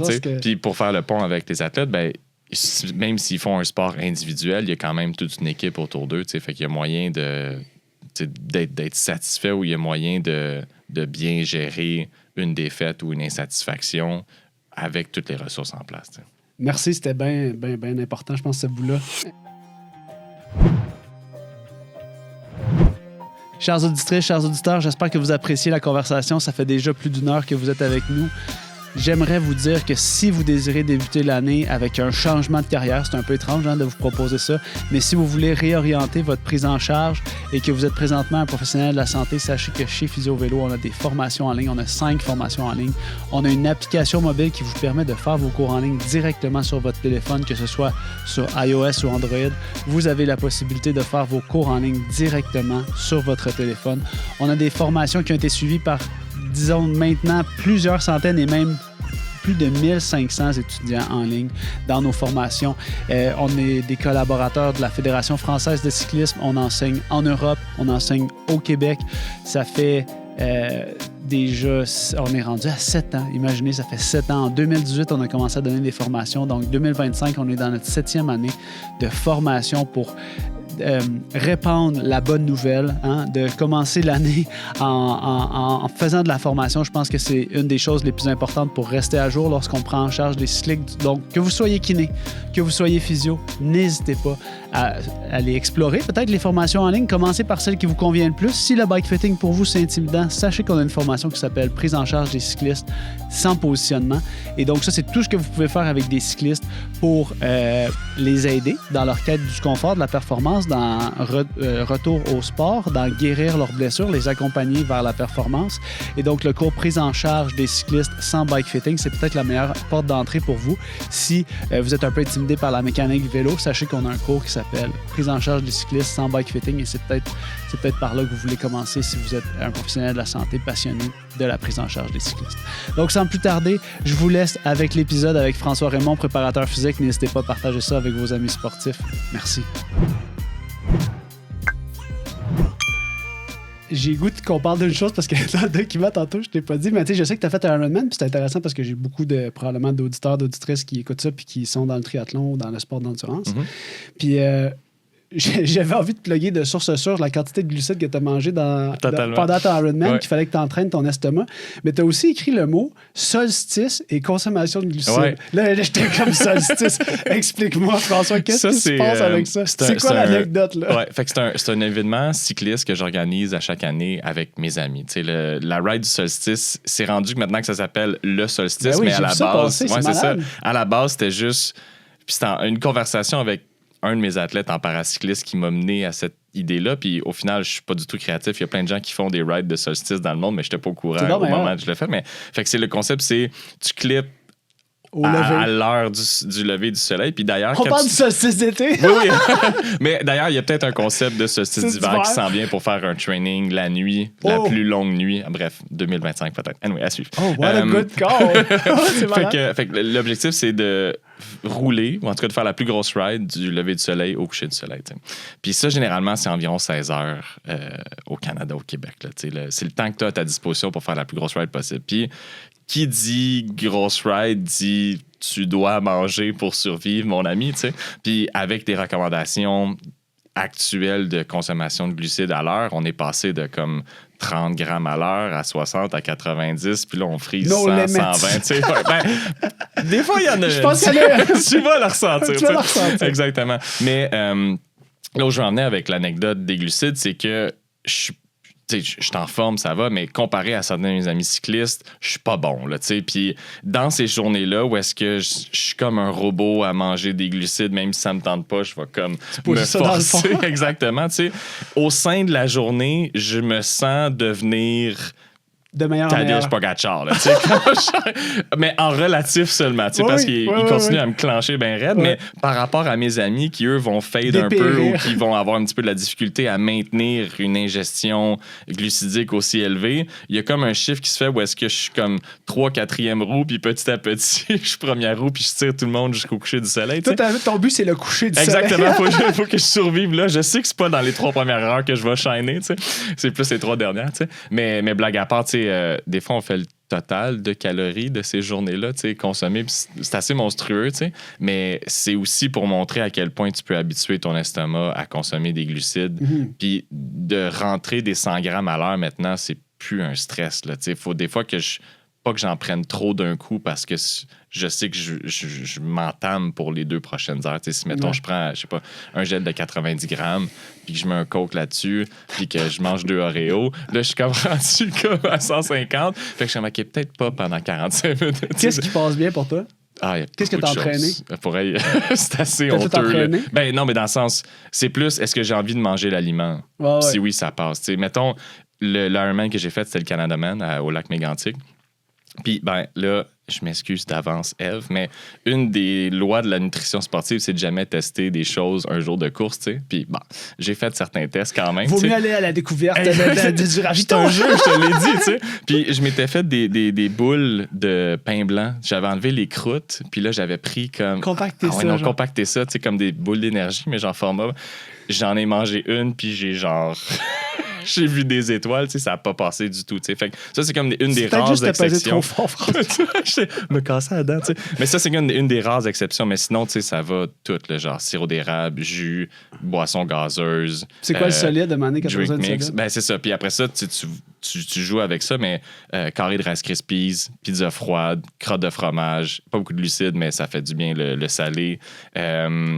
Des brioches, du crémage à gâteau. Des fois, je me fais genre tu sais, t'as comme des... des pouches? Ouais, ben des pouches, mais des fois, t'as comme, tu sais, quand tu voyages, tu peux mettre comme ton shampoing dans une petite bouteille rechargeable, tu sais, je mets ça là-dedans, puis je me fais genre des gels méga là, de crémage ou de... De Betty Crocker, genre? Ouais, genre, mais c'est comme un processus de faire rentrer t'es comme avant, j'ai hâte de manger ça. Exactement, tu sais. Puis, mais ouais, c'est assez varié. L'important, c'est juste la variété. Tu peux pas consommer trop d'un seul ingrédient unique. C'est juste un happy mix, mais comme j'ai déjà fait des 200 grammes à l'heure plus qu'une heure de suite. Ça tient pour l'instant. Je peux pas faire ça toute une journée. Est-ce que tu dirais, l'autre jour, j'ai lu un article, je pense que c'était Marie-Soleil Blais, une fille qui a gagné le 500 km, puis elle disait, bon, les gens me parlent beaucoup de nutrition, puis là, dans l'article, il était écrit, j'ai eu mal au cœur tout le long, fait que je pense que c'était bon. Exact. J'ai assez mangé. Puis là, j'avais un ami qui s'en allait faire le Make-A-Wish, puis là, il m'a dit, tu sais, Guillaume, penses-tu, moi, je suis comme son référence, il dit, penses-tu que je peux manger? Il faut vraiment que je mange tout le temps, hein? Faut que je mange beaucoup, il était comme, je veux faire 500 km. Je pense qu'il faut que tu manges tout le temps. Puis là, je lis l'article, j'ai envoyé ça, j'ai dit, en tout cas, il faut que tu aies mal au cœur. Ça, c'est ça. Eve a dit souvent Captain Glucide dit souvent qu'il y a une corrélation entre l'inconfort et la performance. T'sais, fait que tu augmentes ta performance en augmentant ta quantité de glucides, mais tu augmentes aussi ta possibilité de malaise gastrique, mais tout ça, ça tend dans la même direction, celle de la performance. T'sais. Après ça, tu peux réduire tes malaises gastriques en habituant ton estomac, mais pour ça, les glucides, jamais assez, c'est plutôt vrai. C'est parce que c'est beau, hein? Un glucide sur la bouteille. Là, il va falloir qu'Ève imprime ses petits bonhommes. Oui, c'est vrai. J'avais le goût qu'on enchaîne parce qu'on pourrait en parler toute la journée, mais avec les merci de ton partage d'histoire de glucides invraisemblables. J'avais le goût qu'on parle des blessures les plus souvent rencontrées parce que on parle des blessures en cyclisme, puis les 4 que tu as mentionnés, c'est genoux, ischio, bas du dos, cou. Puis moi, j'avais une question par rapport à ça, parce que c'est quelque chose qu'on discute souvent dans les formations, parce que ce qui est le fun d'enseigner en Europe, c'est que tu as accès à des gens qui s'occupent des cyclistes, que là-bas, ça roule sur un moyen temps différent d'ici. Les gens qui font 10 000 kilos par année, là-bas, c'est genre tout le monde. C'est ça, c'est une fin de semaine. Ici, c'est genre une personne d'exception. Là-bas, étant donné qu'ils peuvent plus rouler, puis qu'ils roulent avec... Mais ma question est la suivante par rapport à ces 4 blessures-là que tu as nommées. Laquelle est la plus incapacitante au niveau qui empêche la personne de monter sur son vélo? Y en a-tu une parmi celles-là? Ben, le disclaimer que je dois faire, c'est que j'ai pas beaucoup d'expérience avec les blessures. Puis je dis pas ça pour être genre, ah ouais, nos athlètes se blessent jamais. C'est pas ça que je dis. C'est plus avec le sport para, parce que je suis principalement impliqué avec paracyclisme, l'individualisation est tellement poussée que le fit du vélo, la charge d'entraînement, le subjectif de l'athlète, tout ça est pris en compte. Puis ça, c'est pour un athlète qui est, mettons, je sais pas, je vais dire stable dans sa limitation fonctionnelle. Oui, qui ne dégénère pas, dans le fond. Entre autres, mais aussi qu'il n'y a pas trop de fluctuations d'une journée à l'autre dans ses symptômes, on va dire. Puis il y a des athlètes qui sont parfois très, très variables dans leur... soit des douleurs fantômes, si, mettons, tu as un accident de la colonne vertébrale, amputation ou pas. Là, amputation ou non. Là, exact. Tu as aussi des gens qui sont très variables en fonction du stress de la vie. Si, mettons, ils ont eu un stroke, là, un accident, un AVC, ben là, mettons, il y a un bras qui va être moins contrôlable cette journée-là, ben ça va être modulé. Fait que les blessures, en tout cas, je tape sur la table, là, on est plutôt chanceux dans nos équipes. Il n'y en a pas tant que ça. Fait que je suis obligé de m'appuyer sur ma pratique personnelle ou en tout cas mon expérience non INS, on va dire. Puis pour moi, c'est le genou le plus incapacitant parce que j'ai l'impression que si ton fit a été bien fait, le reste devrait avoir suivi, le cou, l'ischio, puis l'autre chose que j'ai mis aussi, c'était le dos. Toute cette chaîne-là, le triangle devrait avoir été optimisé.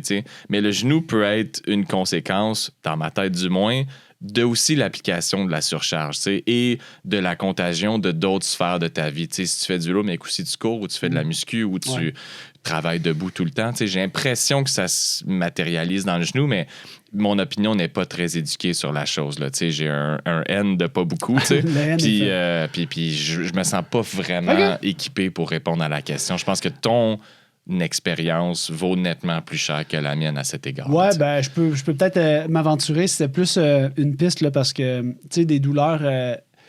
des douleurs au dos chez les athlètes de haut niveau, mais là, moi, je parle pas de para, je parle de gens qui ont la chance d'avoir tous leurs membres fonctionnels. Mais les douleurs au dos, une douleur au genou, tu peux pédaler dessus, mais une douleur au dos, ça peut devenir vite incroyablement douloureux. Ouais. Fait que des fois, c'est quelque chose qui met les cyclistes plus... mettons quelqu'un qui se crash puis qui se râpe, mais quelqu'un qui tombe sur le dos puis qui se fait mal au dos, souvent, c'est les douleurs au dos, c'est comme un peu c'est la chose à ne... En fait, il y en a peut-être moins, mais c'est la chose qui va mettre des cyclistes out, genre, comme une douleur au genou, peut-être que tu peux, je sais pas... jouer justement autour, avec ton essayer fit, de gosser des affaires, mais bref, c'était une petite piste de discussion. Si on enchaîne avec les tests physiques puis les outils de mesure, il reste plusieurs choses à explorer sur l'évaluation de tes athlètes. Moi, je pense juste à une vidéo. Je me rappelle d'avoir eu une vidéo de Hugo Barrette qui sautait... comment haut qu'il sautait? 50 cm, genre, je sais pas trop. Là. Plus que ça, il me semble qu'il sautait genre à hauteur de ses épaules. Mais ça dépend si tu fléchis la hanche ou pas. Là. Moi, je te parlais. Ouais, c'est ça. OK, lui, il fléchit pas la hanche 50 cm? Ouais. Ben, dans le sens, ce que je veux dire, c'est que, mettons, tu sautes sur une plateforme de force, les mains sur les hanches, tu descends, tu sautes, puis tu cherches à aller le plus haut possible par rapport à ton centre de masse. Là, non, moi, c'est un box jump. Ouais, c'est ça. Ça, tu peux le tricher un peu avec une meilleure mobilité. Puis, c'est vrai, parce que tu peux arriver en position genre vraiment deep squat. Exactement. Mais sur Internet, il y a des vidéos phénoménaux de box jump, là, genre des stacks et des stacks de plates que c'est presque plus grand que la personne. Fait que là, OK, on pourrait partir de ce mouvement-là qui est assez intéressant. Moi, je fais des petits entraînements de cross-training dans ma cour avec une couple de papas sur ma rue, puis on fait des box jump. Tu sais, le box jump le plus haut, il est quoi? Genre 36 ou je sais pas, en pouces. Là. Puis tu sais, c'est comme un... Moi, j'adore cet exercice-là parce que peu importe le niveau que tu as de forme physique, fais assez de reps, ça va devenir Le truc, là, c'est vraiment tough, tu sais. Tu peux faire peut-être 20 avant de commencer à être fatigué, mais genre les 10 prochaines vont être l'enfer, ou tu peux en faire juste 5, puis les 10 prochaines vont être l'enfer. Ouais. J'adore cet exercice-là. C'est quoi les éléments, tu sais, force, vitesse, puissance, force maximale, etc., qui sont impliqués dans réussir ce mouvement-là, qui fait souvent partie d'une préparation physique, probablement. Mais tu sais, si on exclut les aspects de mobilité qui te permettent d'arriver sur la boîte en position profonde, on va dire, la position de deep squat, on va dire, c'est l'interaction entre ta force et ta puissance. En fait, ta force et ta vitesse qui génèrent ta puissance, c'est ça que je veux dire.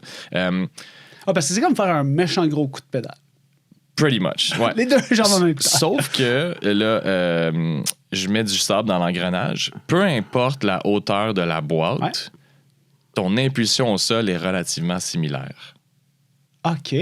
Si tu tentais de sauter sur la boîte, puis je vais répondre à ta question dans une seconde, mais je voulais juste... Tu m'intrigues, là.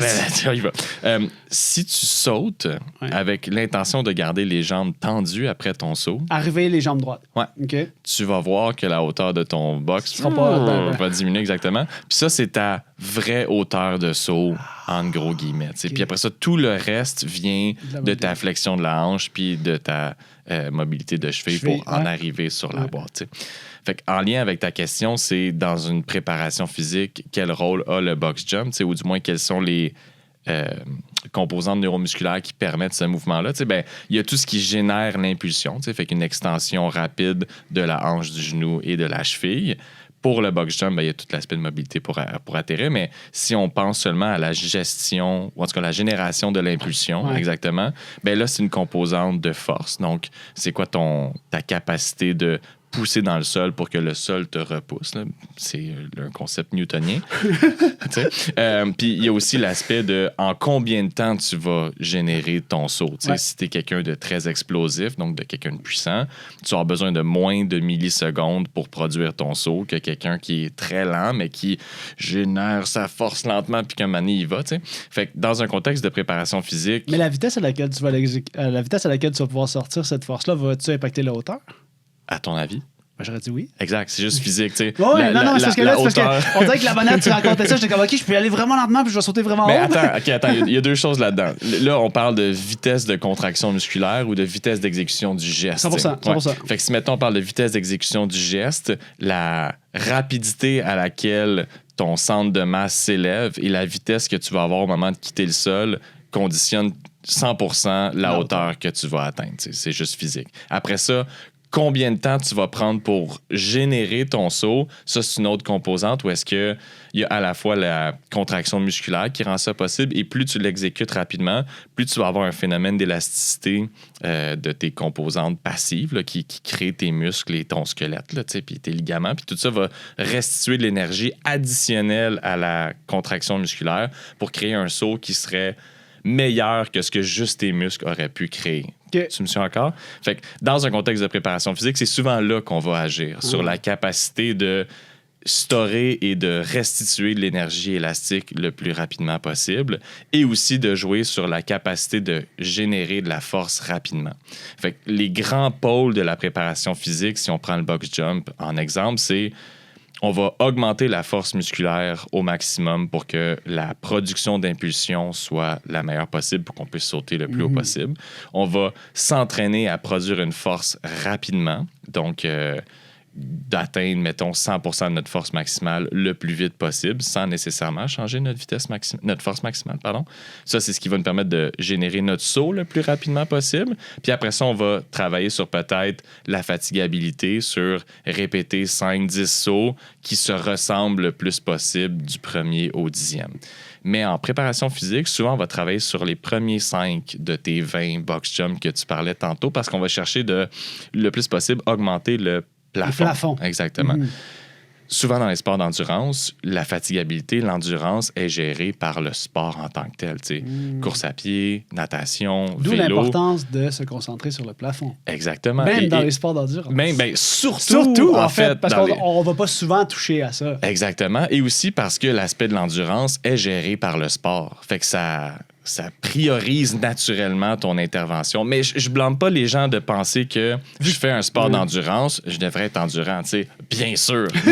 Mais il y a des chemins de contournement qui existent pour être plus endurant, puis ça passe par l'augmentation de la force. Puis la raison pour laquelle c'est pertinent pour les sports d'endurance, en plus de ce que je t'ai déjà raconté, c'est que on ne peut pas développer la force puis la puissance sur le vélo ou sur la nage ou sur la course. T'sais. Si on continue avec notre exemple du box jump, comment tu vas faire pour augmenter la force? Ce serait quoi, mettons? On va aller faire du squat? Oui, c'est ça. Ça va être... Ce qui augmente la force musculaire le plus, c'est des contractions qui sont lourdes et qui sont lentes. Fait que donc, un leg press, un squat, un lunge. Pourquoi il faut qu'il soit lent?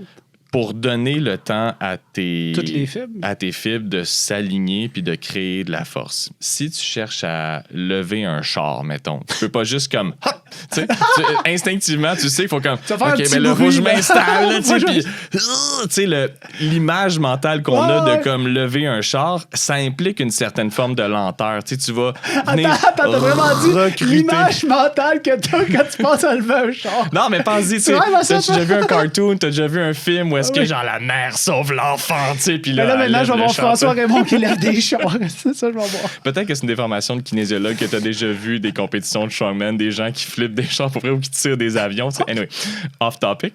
Ce qui augmente le plus la force musculaire, c'est le lourd et le lent. OK. Ça augmente ton plafond de génération de force. Par contre, c'est une approche incomplète pour augmenter la performance. Une des composantes que tu Exactement. dis, fait que souvent, ce qu'on va essayer de faire, c'est jouer sur au moins 2 tableaux à la fois, le tableau de la force et le tableau de la puissance.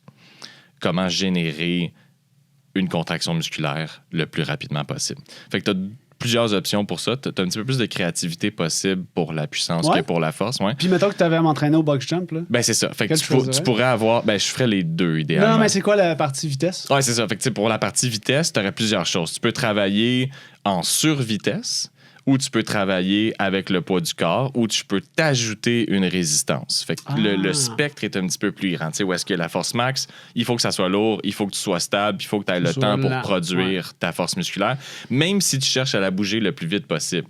La composante de l'intention est cruciale, à la fois pour la force max que pour la puissance. T'sais. Puis si on parle de puissance, tu peux, mettons qu'on fait un saut, on peut t'alléger. Ou est-ce qu'on pourrait avoir 2 élastiques qui sont en haut de ta boîte? Tu as les élastiques dans tes mains, tu génères ton saut, tu sautes encore plus haut. La pertinence de ça, c'est que tu apprends à générer une contraction musculaire qui est plus rapide que d'habitude. Fait que là, il va y avoir une certaine forme d'apprentissage. Tu pourrais avoir un saut en contrebas avant de sauter sur ton box jump. Ce que je veux dire par là, c'est que tu es sur une structure surélevée, tu sautes ton sol, puis tu sautes sur ton box. Ça, c'est-tu pour ton activité comme élastique? Exactement, c'est ça. Fait que là, tu vas venir apprendre à ton corps à la fois à gérer une contraction qui est rapide parce que tu passes vraiment pas beaucoup de temps au sol. Donc, tu enlèves la composante là, de comme je mens, puis je suis lent, puis là, je m'accroupis, puis je saute. Fait que tu supprimes cette partie-là de l'équation. Mais surtout, tu viens apprendre à ton corps à absorber l'énergie qui est créée par le drop, là, sauter de la structure surélevée pour la restituer en énergie élastique vers un saut qui va être amplifié par tout ce qui s'est fait avant le saut. Tu peux aussi avoir des sauts juste avec le poids de ton corps, mais avec une intention de vitesse. Donc, tu cherches à sauter le plus haut possible, mais avec des longs repos. Fait que ça, il n'y a pas de composante de surcharge, il n'y a pas de composante de survitesse, mais il y a une composante d'intention, par contre. Fait que là, tu vas chercher à sauter le plus vite possible. Parce que si tu fais, mettons, 25 reps, c'est pas des reps maximales, right? Tu vas juste les enchaîner. Tu planifies ton 25. C'est ça. Tu planifies, tu gères tes ressources. Ça, Exactement. Fait que donc, par définition, ça veut dire que chaque saut n'est pas maximal. Et donc, ça nous éloigne de notre objectif de puissance parce que pour augmenter la puissance, il faut une intention de vitesse qui est maximale. Fait que si tu cherches à juste faire les choses là, puis enchaîner les reps, tu n'es pas en train de travailler ta puissance. Puis là, le dernier cas de figure qu'on pourrait faire sur le box jump, par exemple, c'est avec une résistance. Fait que tu pourrais soit avoir, mettons, une petite veste sur le corps, mettons, de 20 livres, puis tu fais ton saut. Fait que donc, tu dois générer plus de force pour le même geste et tu dois bouger plus vite pour compenser le fait que tu es résisté. Même si tu veux bouger plus vite, tu vas bouger moins vite parce que tu as une surcharge, là, qu'on s'entende, là, mais l'intention est maximisée, on va dire, tu sais. Et il vient une composante où est-ce que tu vas venir augmenter ta puissance parce que tu vas jouer sur une des deux équations de la puissance. C'est puissance égale force fois vitesse. Fait que si tu dois générer plus de force, puis ta vitesse reste la même, tu as augmenté ta puissance, right? Fait que même si peut-être ta vitesse diminue un petit peu, si tu as augmenté dramatiquement ta force, ta puissance est quand même plus élevée, tu sais. Fait que ça serait 4 cas de figure possibles sur comment entraîner un box jump dans une optique de préparation physique, de performance, on va dire. À quel point, quand tu choisis des exercices pour tes athlètes de haut niveau, tu parles beaucoup d'impliquer la personne dans les objectifs, mais dans l'implication aussi dans bâtir le programme, tu en as qui aiment genre full un exercice. Ouais. Ça, je le prends en compte un peu, mais beaucoup moins que... En fait, je change ma réponse. Okay. Plus l'objectif est macro, plus j'implique l'athlète. Vas-y. À savoir, mettons, je veux faire telle course, je veux me fixer tel objectif de performance, je veux faire du triathlon versus je veux faire du badminton. Peu importe. T'sais. Une fois que ça, c'est défini, principalement par l'athlète, vient ensuite un plan d'entraînement. Le plan d'entraînement va impliquer une certaine fréquence d'activité physique par semaine, un certain volume total de la semaine. Puis ça, il y a une composante de comme qu'est-ce qui est réaliste pour toi, qu'est-ce qui est disponible, c'est quoi tes contraintes, as-tu des enfants, oui, non, c'est quoi ta job, fais-tu tes travails, tout ça. Puis plus tu descends vers la séance, moins je prends c'est comme un entonnoir d'implication de l'athlète. C'est plus au début, moins à la fin.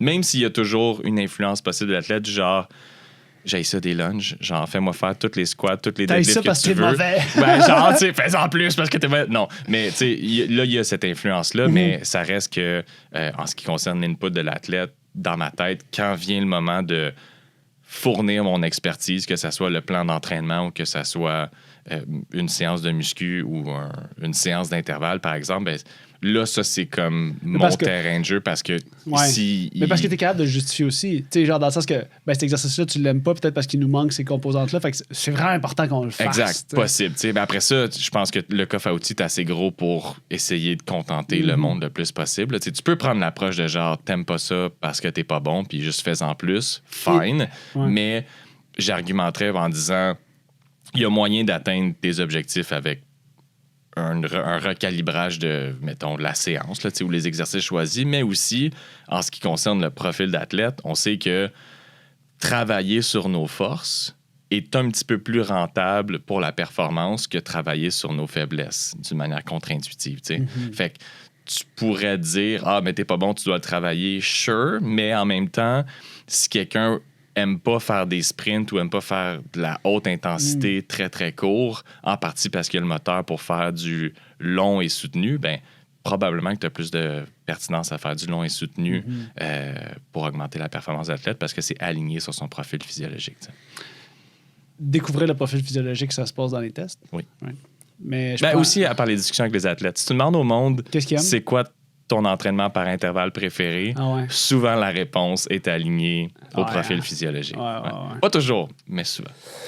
J'avais le goût de prendre l'opportunité de justement le long d'entraînement pour parler du 80-20. Parce que, tu sais, une chose que tu as écrite, puis je trouvais ça super bien, c'est que, tu sais, il y a des tendances dans la culture de l'entraînement. On peut nommer tous les podcasts du monde ou tous les gens scientifiques qui vont dire tout le gain, là, c'est du zone 2. Tout le monde doit faire du zone 2 tout le temps.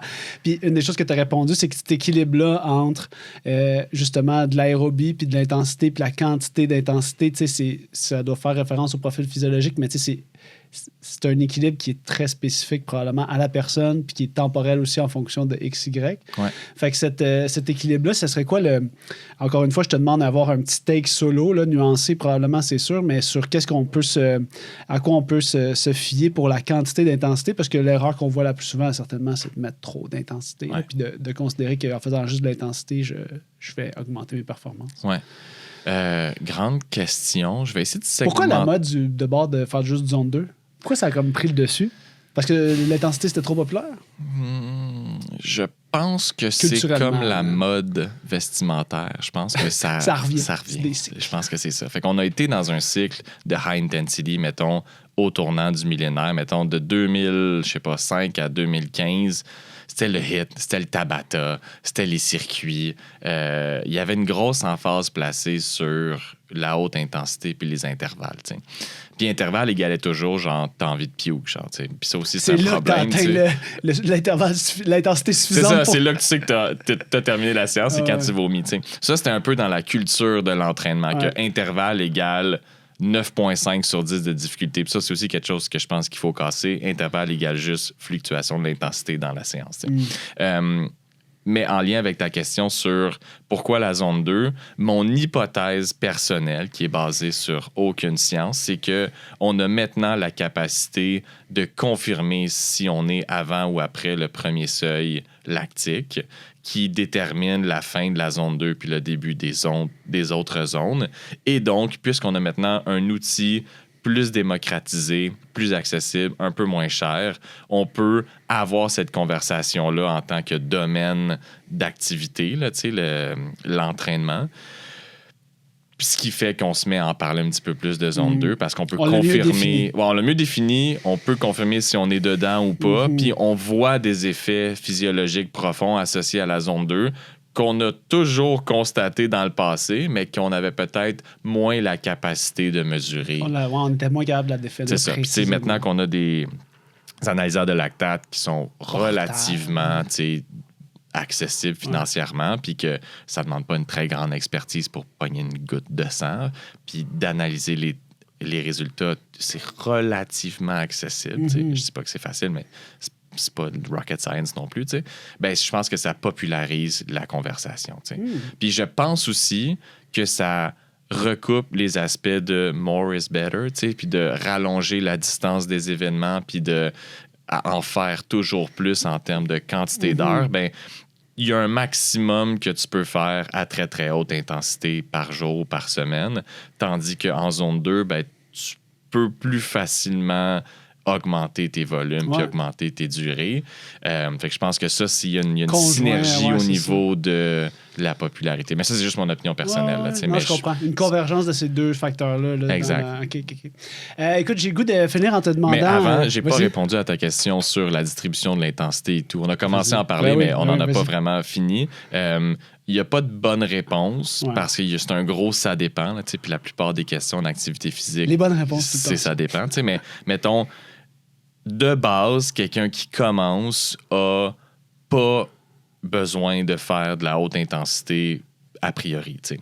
Il y a une base qui doit se faire pour apprendre à s'alimenter, à gérer les signaux que son corps va lui envoyer. Et il y a aussi des études qui montrent que, mettons, des champions du monde juniors, U23 puis seniors, la progression de ces gens-là, la proportion de l'intensité reste sensiblement la même, mais c'est la proportion de la zone 2, le temps passé à basse intensité, qui augmente d'une manière progressive, mais constante dans le temps, qui continue de bâtir des adaptations. T'sais. Fait en général, la haute intensité va créer des changements rapides, aigus, puis la basse intensité va créer des changements qui sont plus longitudinaux, profonds, changements métaboliques, mais qui prennent vraiment beaucoup de temps à mesurer ou à confirmer. T'sais. Dans ce sens-là, je pense qu'il ne faudrait pas non plus oublier la question de la quantité de stress mécanique puis tout par rapport à l'intensité, qui est quand même un facteur que tu peux te blesser. Puis exactement. Tout ça. Puis c'est encore plus vrai à la course à pied qu'en vélo. Ouais.